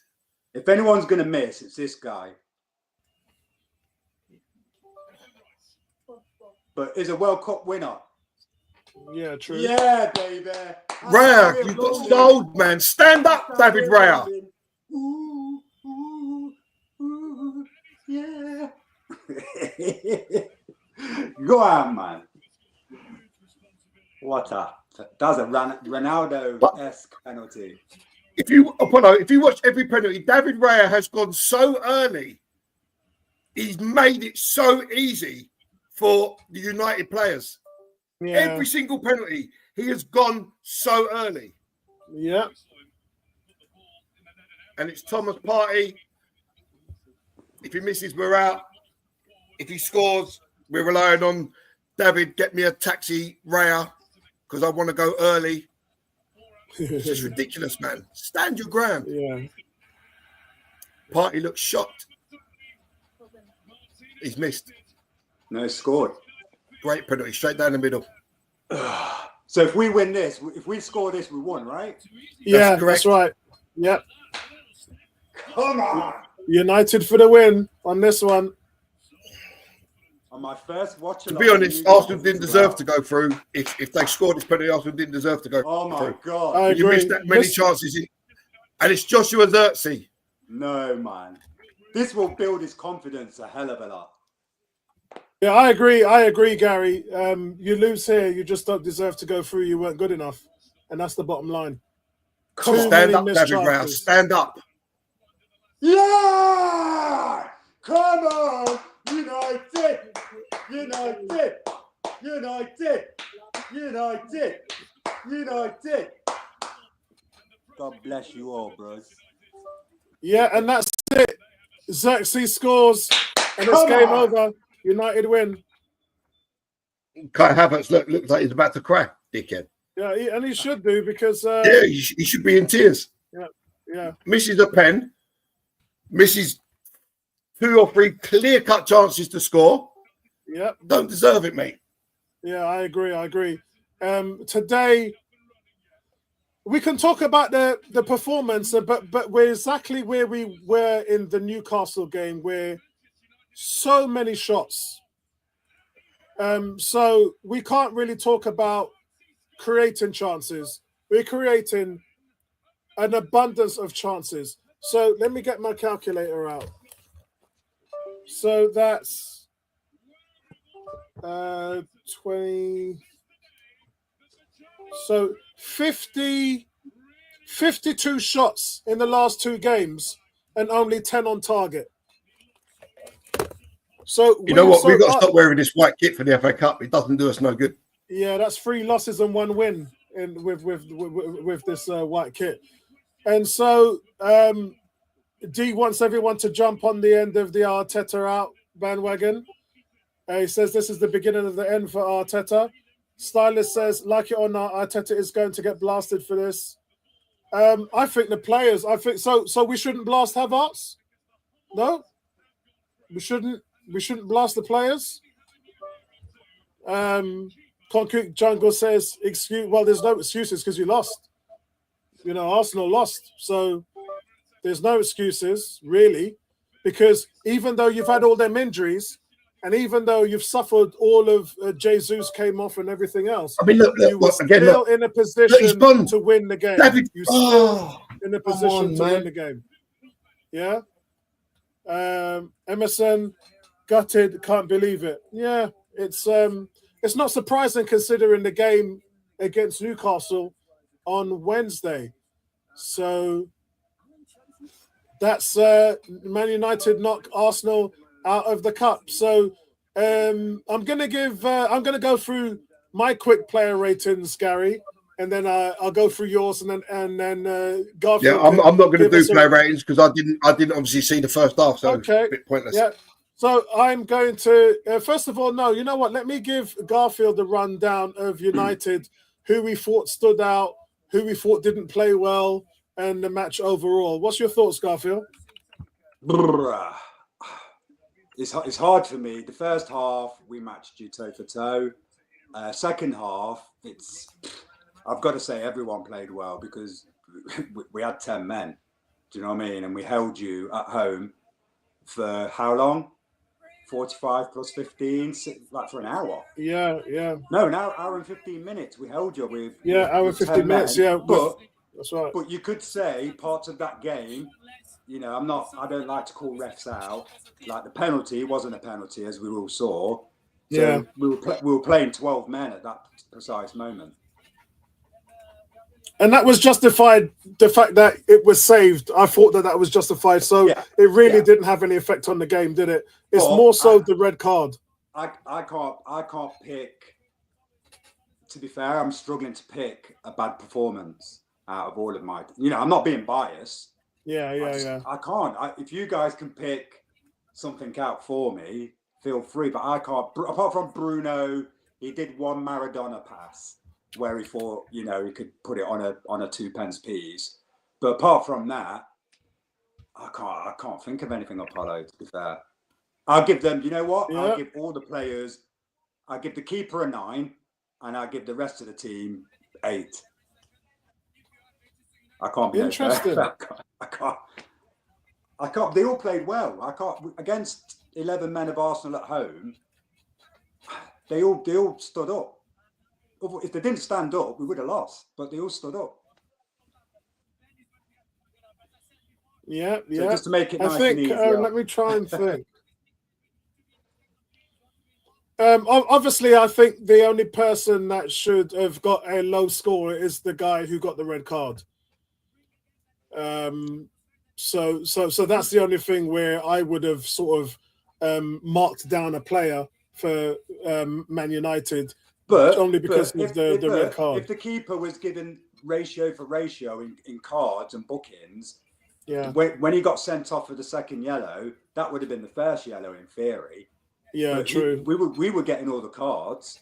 Yeah, you know, you guys weren't getting cards because it would have. If one of your players would have got a card, it would have changed the way they acted on the pitch. Obviously, Diallo, he just carried on the way, you know, he's the way what he does. You know, but still, anyway, do you want to hold tight? Me personally, I want to see this draw that's about to take place. So if you guys talk about your that's fine. No, you can go now, and you've done your bit, and you've given us your thoughts. So me and Gary can take it from here. All right. It was a pleasure having you on, mate. Thank you. The first one. See you later, Garfield. Beautiful one. See you later, guys. Excellent. Cheers, mate. Bless. Cheers. God bless. Thank you. Bye. Nice one. So, guys, that's really left for us to unpack everything. I'm going to quickly just go through my ratings and what I thought of the game at the moment now. So, my overall thoughts with this loss. Give me a second. My overall thoughts with this loss is we pretty much followed the pattern of the Newcastle loss, where you've just got so much chances to shoot and score, and you've not done it. And honestly, guys, in the Newcastle game, I thought we should have scored 4 or 5 goals. But the horror and the shock today is that we essentially should have scored more goals because Martinelli's had 3 or 4 chances. Havertz has had like 3 chances, 2 where he's hit the ball and missed the target when he's 5 yards out. Yeah, one of them, he was a yard out. And then obviously Odegaard misses a penalty. So there's just too much of that. You're just leaving too much of that on the table. And on another day, you score 4 or 5 goals, and then we blast them to pieces, and then everyone looks differently on the situation. So it's really, some people out there talking about it. Can I just chime in there? It's all right saying on another day, but the fact of the matter is we're having too many of these days. So one of these days over the course of a season, 3 or 4 times, but this is happening on a regular now, which makes it even more of an important situation to fix. No, I don't agree with that. I made the point against the Newcastle game, and it was widely spread and widely known that before the Newcastle game, we were unbeaten in 13 games at home. So it hasn't been happening on a wide scale, Gary. I just can't see the consistency. Well, that's 2 games in a row. That's 2 games in a row, no? Yeah, it is. Yeah, this is now.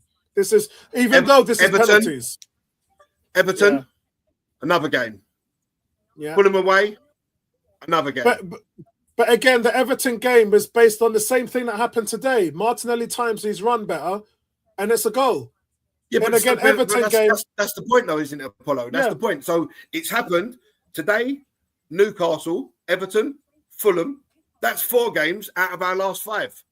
Yeah. So it's happening too often.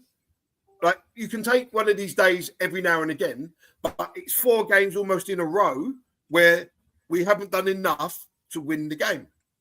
Yeah, and we're suffering because of it. Yeah. We are hugely suffering due to the lack of finishing, and it's not the lack of chances, not the creativity. That's not it.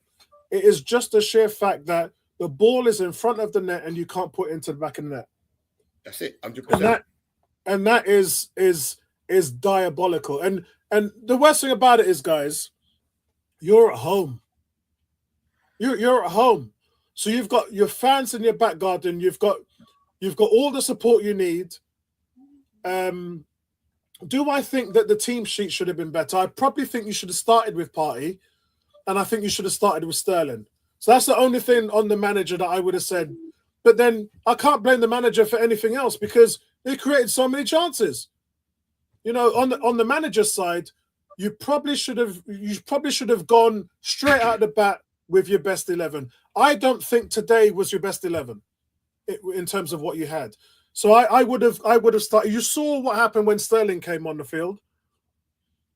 He was floating past players, causing them all kind of troubles, beating a man, scaring the living daylights.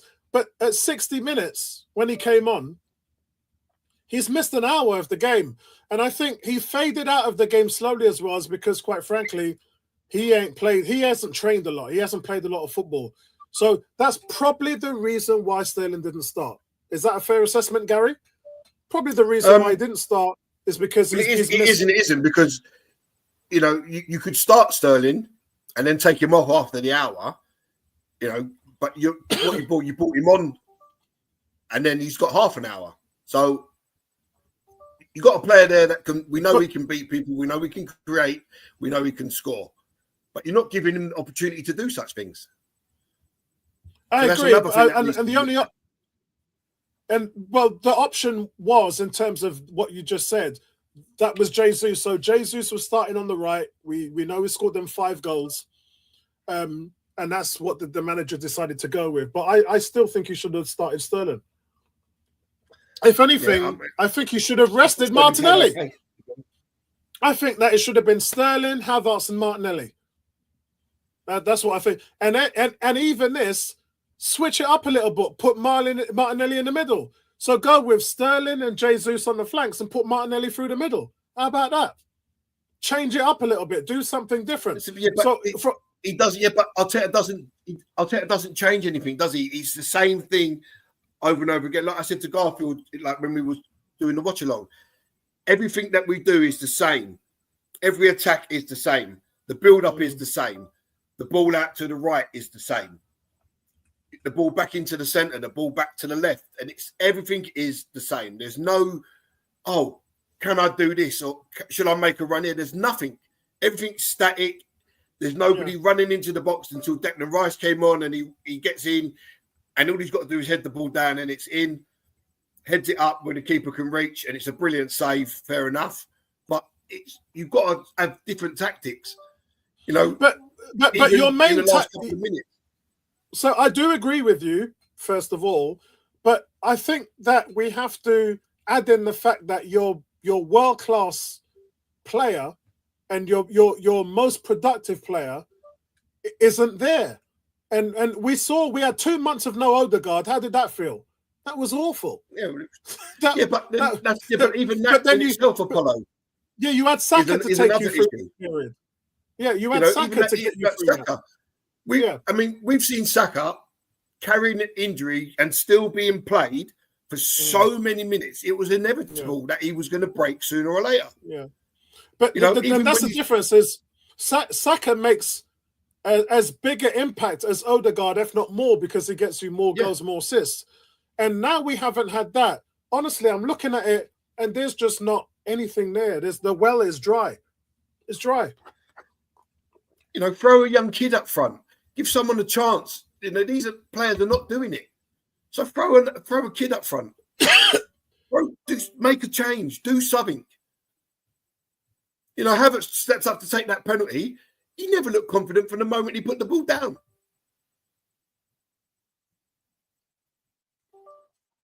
I mean, listen, I didn't see the first half. I saw enough in the second half to know that without a shadow of a doubt, we're missing something up front that's going to put this ball in the net. And like I say, on another day, we have 4 or 5. But like I said, that's at least 4 games that I've just mentioned. Today, Newcastle, Everton, Fulham, where we have proper struggled in front of goal. And it's the same players that are making the same errors. Martinelli, Havertz missing opportunities. Trossard's not contributing. Jesus flatters to deceive. We all thought he turns a corner, but then he's just turned back and gone back the other way. So the answer's simple, isn't it? You have to make changes, and you have to go and bring someone in or promote a kid. Give this Nathan Butler a try from the under-21s. Do something. Yeah, and maybe Andrew to kick says up the arse that they need, he's getting dropped. And Andrew says, Apollo, why did Arsenal start this season with the current squad? I think that's been the main problem. The fact that the net spend was only 4 million. And you've let 4 attacking players go, Fabio Vieira, Nketiah, Smith Rowe, Reece Nelson. And you catered with that to bring in Moreno, and I think Moreno's been quite good this season. I think he's got better the more you played him. But then you've not played Sterling. Sterling has been severely underplayed. But that's 4 out and 2 in. Math doesn't work, does it, Andrew? So the board have to take responsibility for that. And on Richard Garlick's side, he's lost Edu. That's a factor.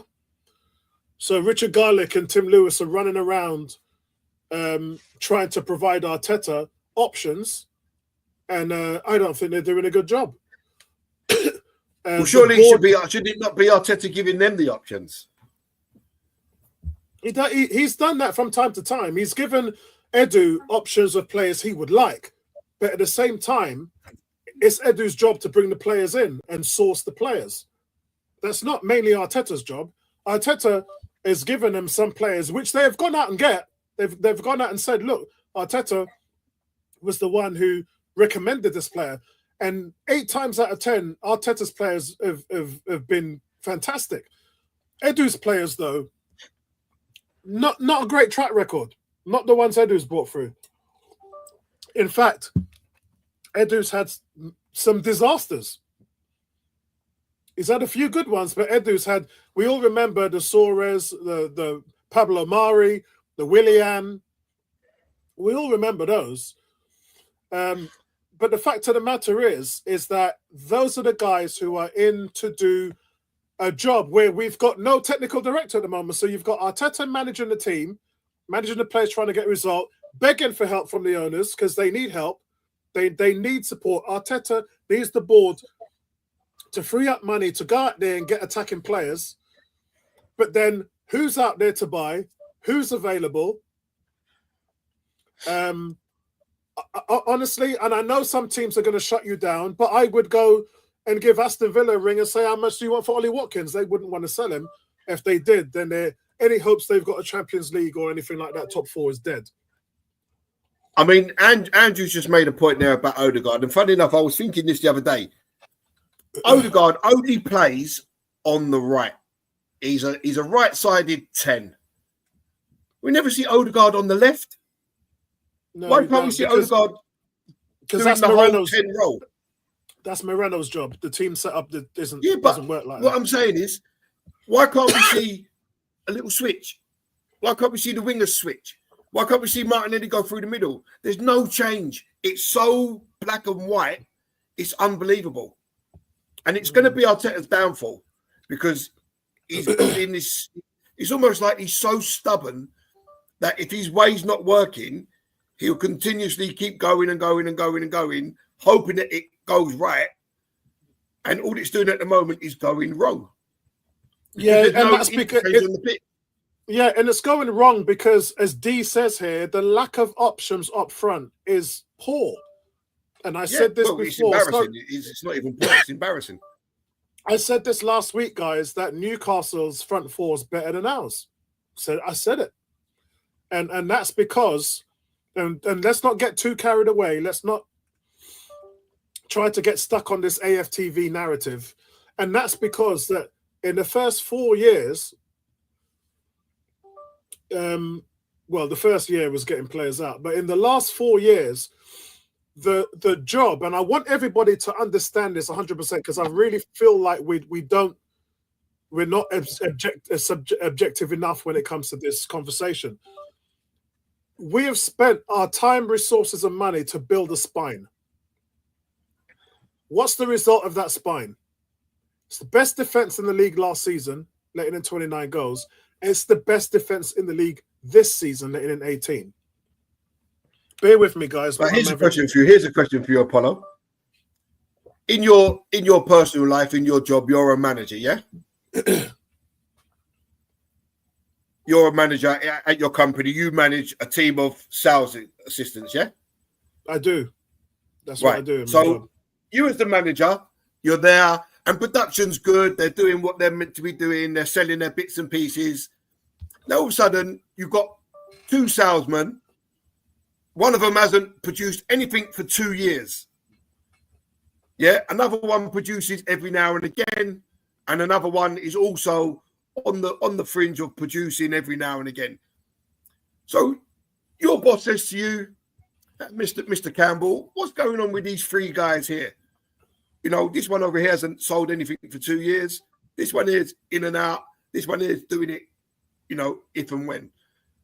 Have you been looking in my job, because that's a real life scenario right there. Well, if it's a real life scenario, then you're the man that's got to do something about it. So yeah, if you sit on your laurels and you think, right, well, these sales guys over here, they're not really doing the job, but they're okay. But this guy over here is a killer. I want that guy on my team. So would you, and the guy might want a bit more money, whatever the case may be, would you not be banging on your manager's door saying, hold on a minute, this guy here, I need him in my team. We're not worried about the cleaner. The cleaner's doing his job. The cleaner over there is doing her job. She's cleaning the floor. She's hoovering the place. It's all nice and good. Because he's built the spine. Now go finish it off. But he's sat on his laurels and he's watched Martinelli, Jesus, Havertz, all have, well, Martinelli especially having a shocking 2 years. Jesus has had a shocking 2 years. Havertz flatters to deceive, and he's not by any means what we need. But he's happy just to let these three coast, and he's built everything else in the company. Everything's running smoothly, but it's the three that he's sat on his laurels and just accepted that they're good enough when it's clearly that they're not.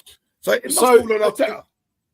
Well, any management team performance always falls on the manager because that's the decision maker. Yeah, you're the person whose job it is to train, to coach, to motivate, and get production out of those people. Same in business, same in football. But here's the thing that a lot of people have to understand, that it takes time, first of all, to develop a team, to develop skills, to develop the philosophy and the way you play. All of that takes time. And another thing that you guys might not want to hear is when you develop someone, not every single time when you complete that development will that player pan out. So you might get to a cycle like, let's take Martinelli, where you've done everything you can to develop his game from the front end, the back end, and the player's just not developing. So in business, we call it skill and will. Same in sports. If you're not producing, it can either be for two reasons. Number one, because of the skill of the player. So in other words, he's not good enough to do what I want him to do. Number two is the will, which you aren't in control of as the manager. That is, does the player have the will to want to succeed? Does he want to run the extra mile? Does he want to put in the effort and the energy and the desire to reach that level? The manager's not in control of that. And so you see, not just with Arsenal, but with different teams, that you get to 12 to 18 months, 24 months in a player's development where they're not producing. And so when you're in a situation where this is all flown over, you spent 2-3 years developing, whether you're Arteta and you have a football team or any other manager, or you're in business, and you get to the point where your people are underdeveloping and and some are developed, but they're just underperforming. Now that underperforming, you have to tackle that. And you have to tackle that with the skill or will. Have I trained them enough? Have I done my part as the manager to give them the tools that they need to make them the best of who they can be?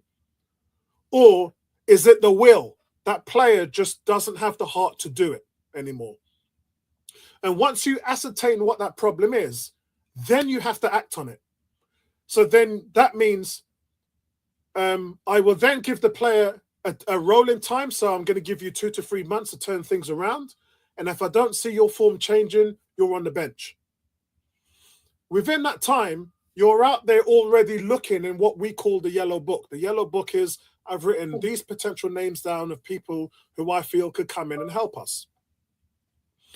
And so does that make sense, Gary? So you're balancing a scale. You're balancing a scale of you're dealing with the distortion in your team of the results, because all of the foundation that you build affects the results.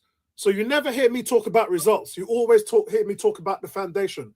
What you're doing below on the foundation, the tsunami is not what we look at. We look at what's under the ocean that's causing the tsunami, the plates. And you have to work with those plates. And it's how you work with the plates that will affect the end result, which is basically why I'm saying you're always looking for who can come in and help. Hence, Arsenal have gone after this player, they've gone after Sesko, they've gone after Rafinha, we've gone after all these players who have turned them down. And then they've gone after players who are not available and their clubs don't want to sell, like Alexander Isak. Ollie Watkins was 2 phone calls. You didn't get Mudryk because you lost out monetarily wise there. But there's an impact, cause and effect with everything you do, it all in ins and outs. And that's what you're bubbling with. My comments on the Edu situation really impacts us because that's a person who's employed to do a job to bring in players that we don't have.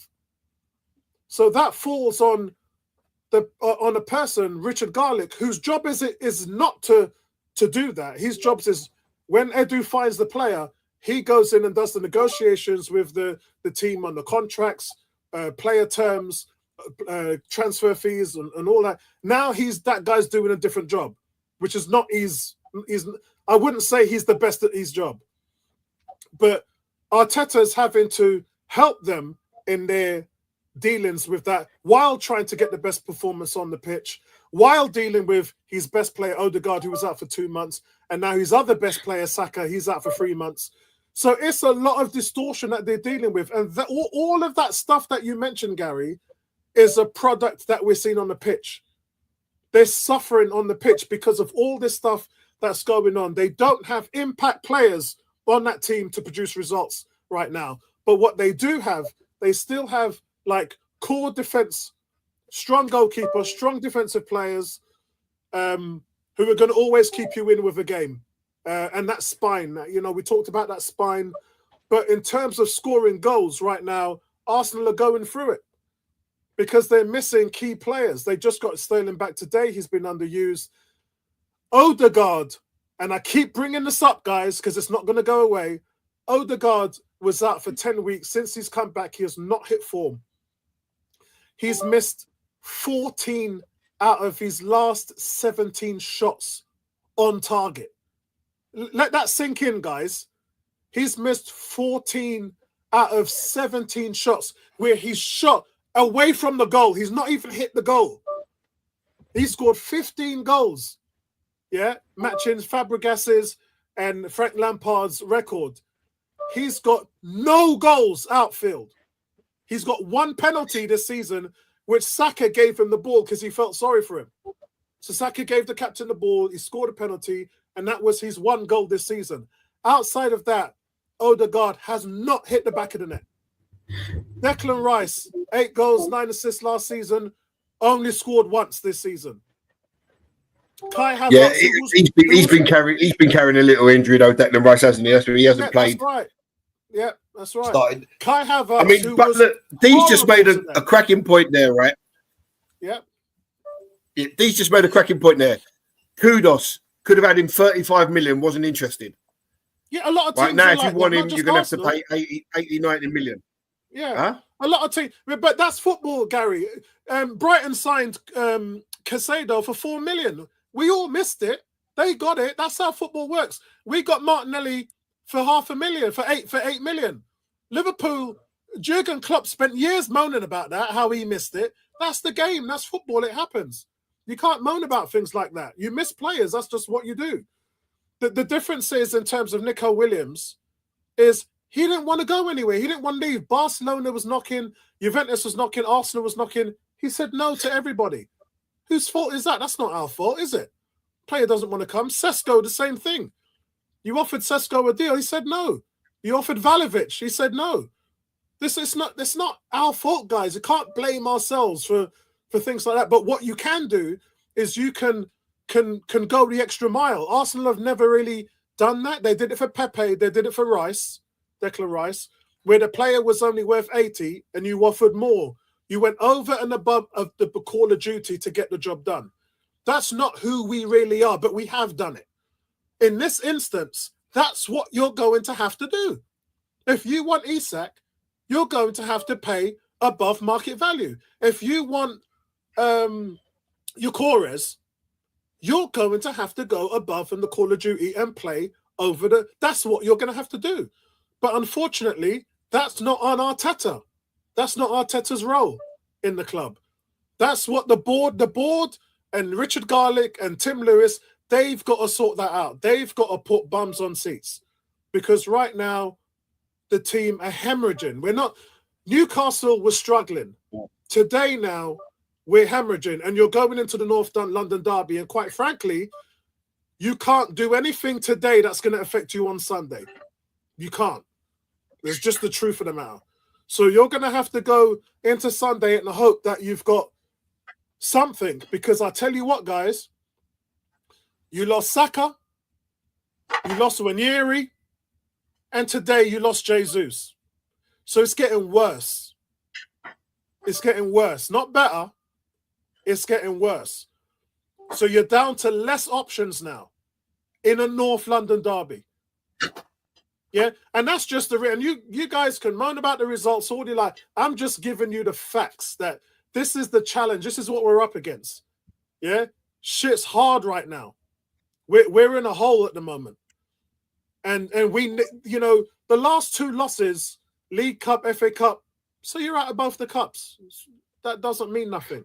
Sunday's game means something, because our target is to win the league and to win the Champions League.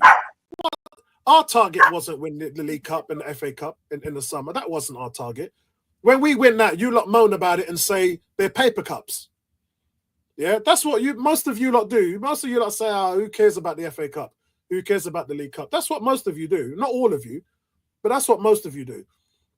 So for me today, like I said to Gary, water off a duck's ass. We lost today. I'll take it on the chin. Doesn't mean nothing. I'll go in and hug my wife, have my dinner, enjoy the rest of my day, go and watch the Redskins play in the playoffs tonight. Who they got? Tampa Bay Buccaneers. The Bucks. I'll watch that. I think. That's the game I really. Yeah, that's the game I really wanted to win today. This game didn't mean that much. You win, you're in. You lost, so what? You're at the FA Cup.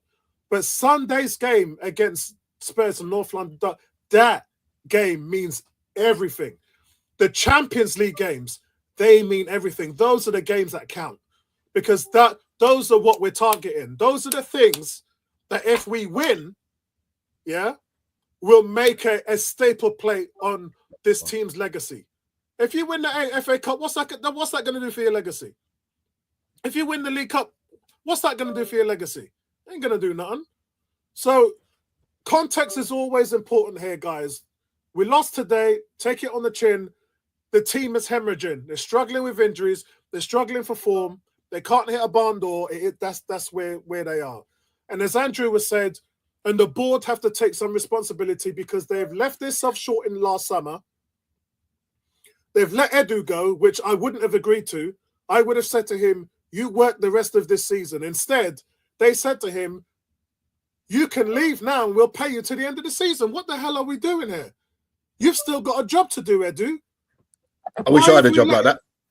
Yeah, why have we let Edu go when we need to get attackers in the club? So none of that makes any sense. And that's on the board. Yeah. But what the board have got to do is they've got to come down and give Richard Garlick some money to buy some players, because we need help. Managers need help. Players on the field need help. They need help. And it just got worse today, guys, because you just got Jesus. You just lost Jesus. Yeah. Gary, that's all I need to say. Yeah, no, I pretty much agree with everything you say. I just think, we're 12 days into the transfer window, and, we've seen Man City, they've been struggling all year, and they've just gone bang, bang, bang. We'll have it. You're struggling, go bring people in. There's people out there that you can find. Go bring them in. You want to hear? I'm fed up with hearing all this nonsense. Arsenal are not a serious club in the transfer market. All right, we was with Declan Rice, but apart from that, we're not really a serious club in the transfer market. We throw out these little bits. We know that we're not going to get Sesko for 85 million. Why are you going to spend 85 million on someone that's unproven? It's all to appease the fans. We've got to get serious. We've had opportunities, and every January we're in the same situation. Every January we're in the same situation. We've got chances in 4 competitions. We're bringing a guy that's got a broken back, misses 3 months. Remember the old King Kallstrom? Yeah, I remember We're that. not serious. We're not serious. Get serious. If you want to win stuff, get serious. Go tomorrow. Go throw 100 million down for whoever. Get rid of Jesus. Get rid of Zinchenko. They're not playing. Get them out of the club. Alberto, he's asked if it was wages. Yeah, sorry, go on, Gary. Finish, Gary. Yeah, you can get rid of Jesus. You can get rid of Zinchenko. Zinchenko's not playing. Sell him. Get 20 million for him. You've got his wages off the book. You've got 20 million to go towards another signing. So if you've got money sitting there and you can sell a couple of players, that brings in 30, 40 million. You're only spending 60 million. Go put 100 million down for Gyökeres tomorrow. Get it done. Yeah. Go get Osterman. Do something. Yeah. There's ways. There's always a ways around things, right? But it's like, do I really want to do this? But we're losing players left, right, and centre, mainly because they've been overplayed for far too long. We've been screaming on this channel for rotation, and it's happening, but it's happened too late. Saka's still being overplayed. You had Sterling, you had Trossard, Saka playing 75, 80 minutes, 95 minutes every game. He was always going to break at some point, and you did nothing to help that situation. Yeah, that's bad management. Yeah, I think that there's a problem on all levels, and just blaming one doesn't work. I think there's a problem. The board is just not backing the manager definitely a mixture enough. of everything. It is a mixture. The board's not backing this. There's clearly been no funds put forward for any strikers because we ain't seen any come in. On the board side, and this again is losing Eddie, Smith-Rowe, and Nelson and Fabio Vieira, knowing that we were this thin, right? Like those players would be an addition to what we're going through now. We've started Smith-Rowe and Nketiah in North London derbies where we've won. Yeah, you're now going into a North London derby now with Ranieri, Saka, and Jesus injured. Jesus. Yeah. So and so like, listen, none of this makes sense. No, it just doesn't make sense. From the numbers perspective, it doesn't make sense. I mean, as far as Smith-Rowe's concerned, right? I mean, listen, I was a massive fan of Smith-Rowe, and I thought he got a bit of a raw deal because the season when he came back from his main injury, when you have a bad injury, you always come back and you always pick up other little injuries, right? It's about your body getting used of the first injury, and you pick up all these little other injuries on the back of the first big injury, right? We've seen it happen time and time again. He came back and he was a fit for a majority of that season. And what did he get? Was it 200 minutes? Didn't we? Yeah. We pulled it all up, didn't we? Wasn't it something like 288 minutes or something like that? Yeah. Last season. And he was fit for most of that season. Arteta chose not to use him. Yeah, yeah. Fabio Vieira, something like 400 minutes off the top of my head, going back from when we done this. Yeah. Throughout the season. Eddie played well when Jesus was injured, scored goals. Jesus came back. Eddie never got a look in. Yeah, Eddie scored a hat-trick in October and did not start a game for the rest of the season. Exactly. Reece Nelson never really let us down when he got an opportunity. Scored a couple of goals. I remember Reece Nelson once making a run, tracking back and getting the tackle in to save an almost certain goal. Never let us down. Never got a look in. But yet you're willing to play Bukayo Saka for 95 plus minutes every game, taking into account the batterings he gets from defenders, the crosses he puts in, the runs he goes on, the amount he plays for England. It just doesn't make sense. It's just bad management. So here's the biggest joke, guys. Your attacking options on Wednesday against Spurs is Martinelli, who played 120 minutes today, and Havertz, who played 120 minutes today, and Trossard and Sterling. That's it. That's it. So out of you've only got 4 players to line up against Spurs. That's it in the whole team. And out of those, 3 have to start and 1's on the bench. So this is so funny. This is hilarious, guys. So the chances are that Sterling's going to be on the bench, which I wouldn't agree with. I'd start Sterling over Martinelli. I would. Me too. Or play Martinelli for his defensive work, and then you put Trossard on the bench. Yeah, I would actually. It's difficult, but I would play Trossard on the left, Sterling on the right, and put Martinelli through the middle, and then I'd rest Havertz. I'd put Havertz on the bench after today's performance, and then he'll come on. Havertz will come on in the 60th minute or whatever, probably replace Sterling because Sterling hasn't played a lot of football. So he's not going to be 100% totally match fit.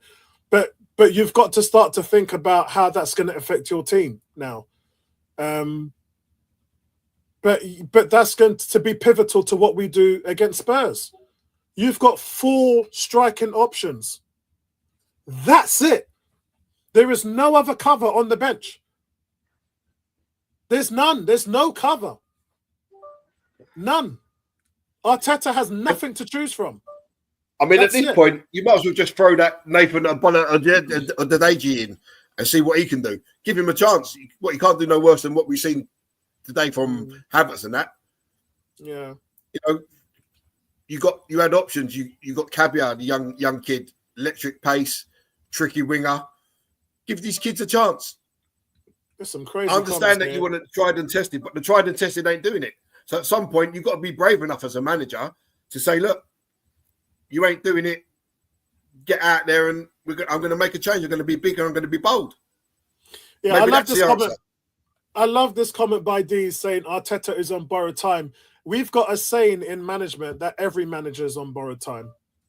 We all are, mate. I actually agree with what D said. I think if it carries on going like this, Arteta will end up losing his job, and that will be a shame because he's brought us so far, and I'd love to see him go and take us to where he wants to take us. But yeah, he's showing signs of going down the Wenger road, being so stubborn, not willing to change the way that we play, no plan B. Yeah, playing the same players that ain't doing it. You know, not signing players that are good enough. He's got to be very careful. He has got to be careful, but at the same time, I know, being a manager myself since 2011, I know Arteta is not going to lose his job because this season, Arteta's got 2 things he's going to tell the board. He's going to say, number 1, 2 of my players, Odegaard and Saka, have been injured and missed a total of 5 months. And the second thing is, I've told you I need help and you ain't giving me any funds to go out and buy any players. So he'll just turn it around back to the board. You know, where's my money? I've lost 2 of my best players and where's my money to go in and buy options? So he's not going to get sacked because that's a responsibility for the whole team. The whole team has to go in there and put a stick in because I am a big supporter. I think the most important person in this club is Josh Kroenke. He's the guy who runs it. He's the guy who makes the decisions about what happens with Arsenal Football Club. And all his dad, Stan, has to do is sign it off. Stan doesn't give a shit or has no run-in with Arsenal Football Club on a day-to-day basis whatsoever. And we all know that, so there's no point even talking about it. Just to answer Jermaine's question there. Sorry, Apollo. Just to answer Jermaine.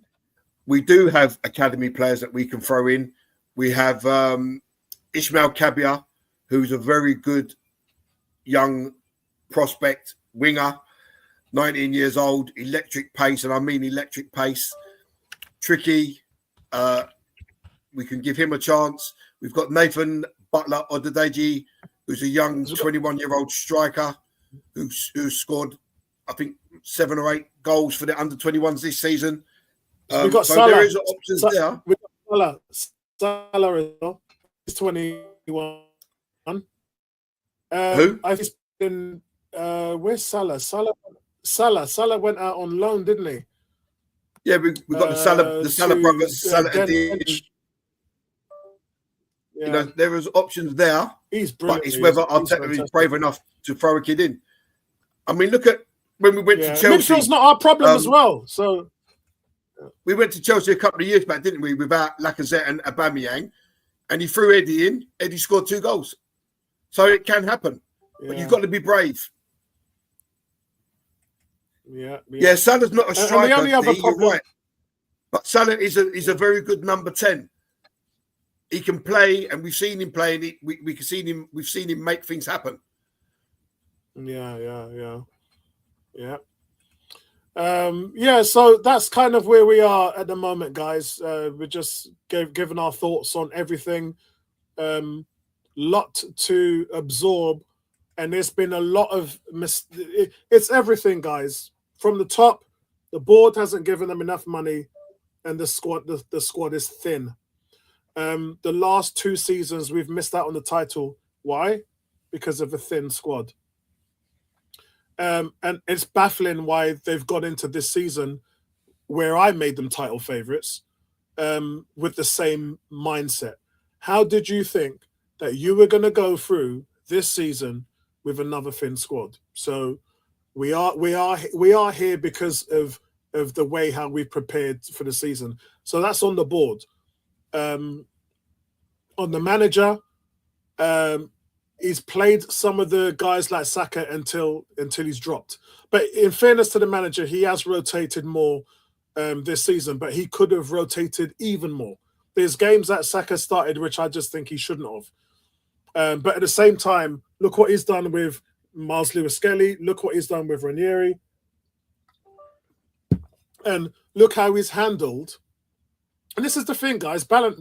You've got to be fair, right? You've got to call it out when it's wrong, when Arteta's not getting it done. And also congratulate him on the job that he has been able to do. Like Arsenal are in second place in the Premier League and third in the Champions League while missing Odegaard and Saka, like their best two players. So the managers had to handle that. But at the same time, I felt today and Wednesday, I think that the team sheet is what he should have shaken up more. And then why are you putting Partey on the bench?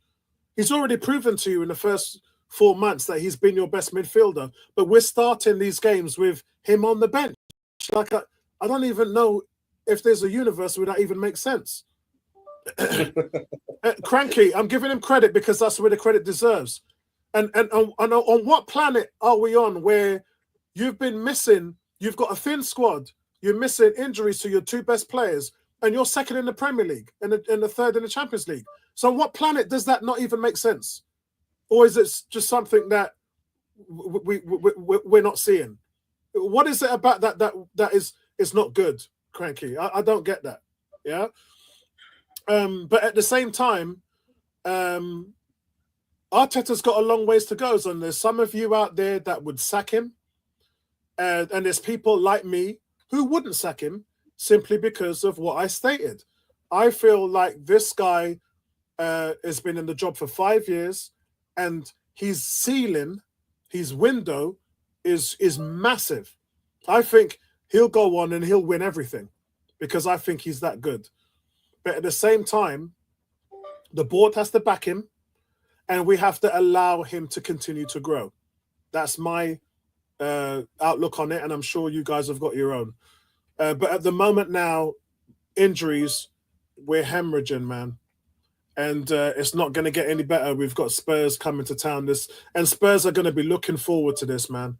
They're going to be looking forward to seeing us draw today, lose on penalties, and losing against Newcastle at home. Oh, listen, Spurs had to bring on all their big guns to get past Tamworth. And that took them to extra time. So,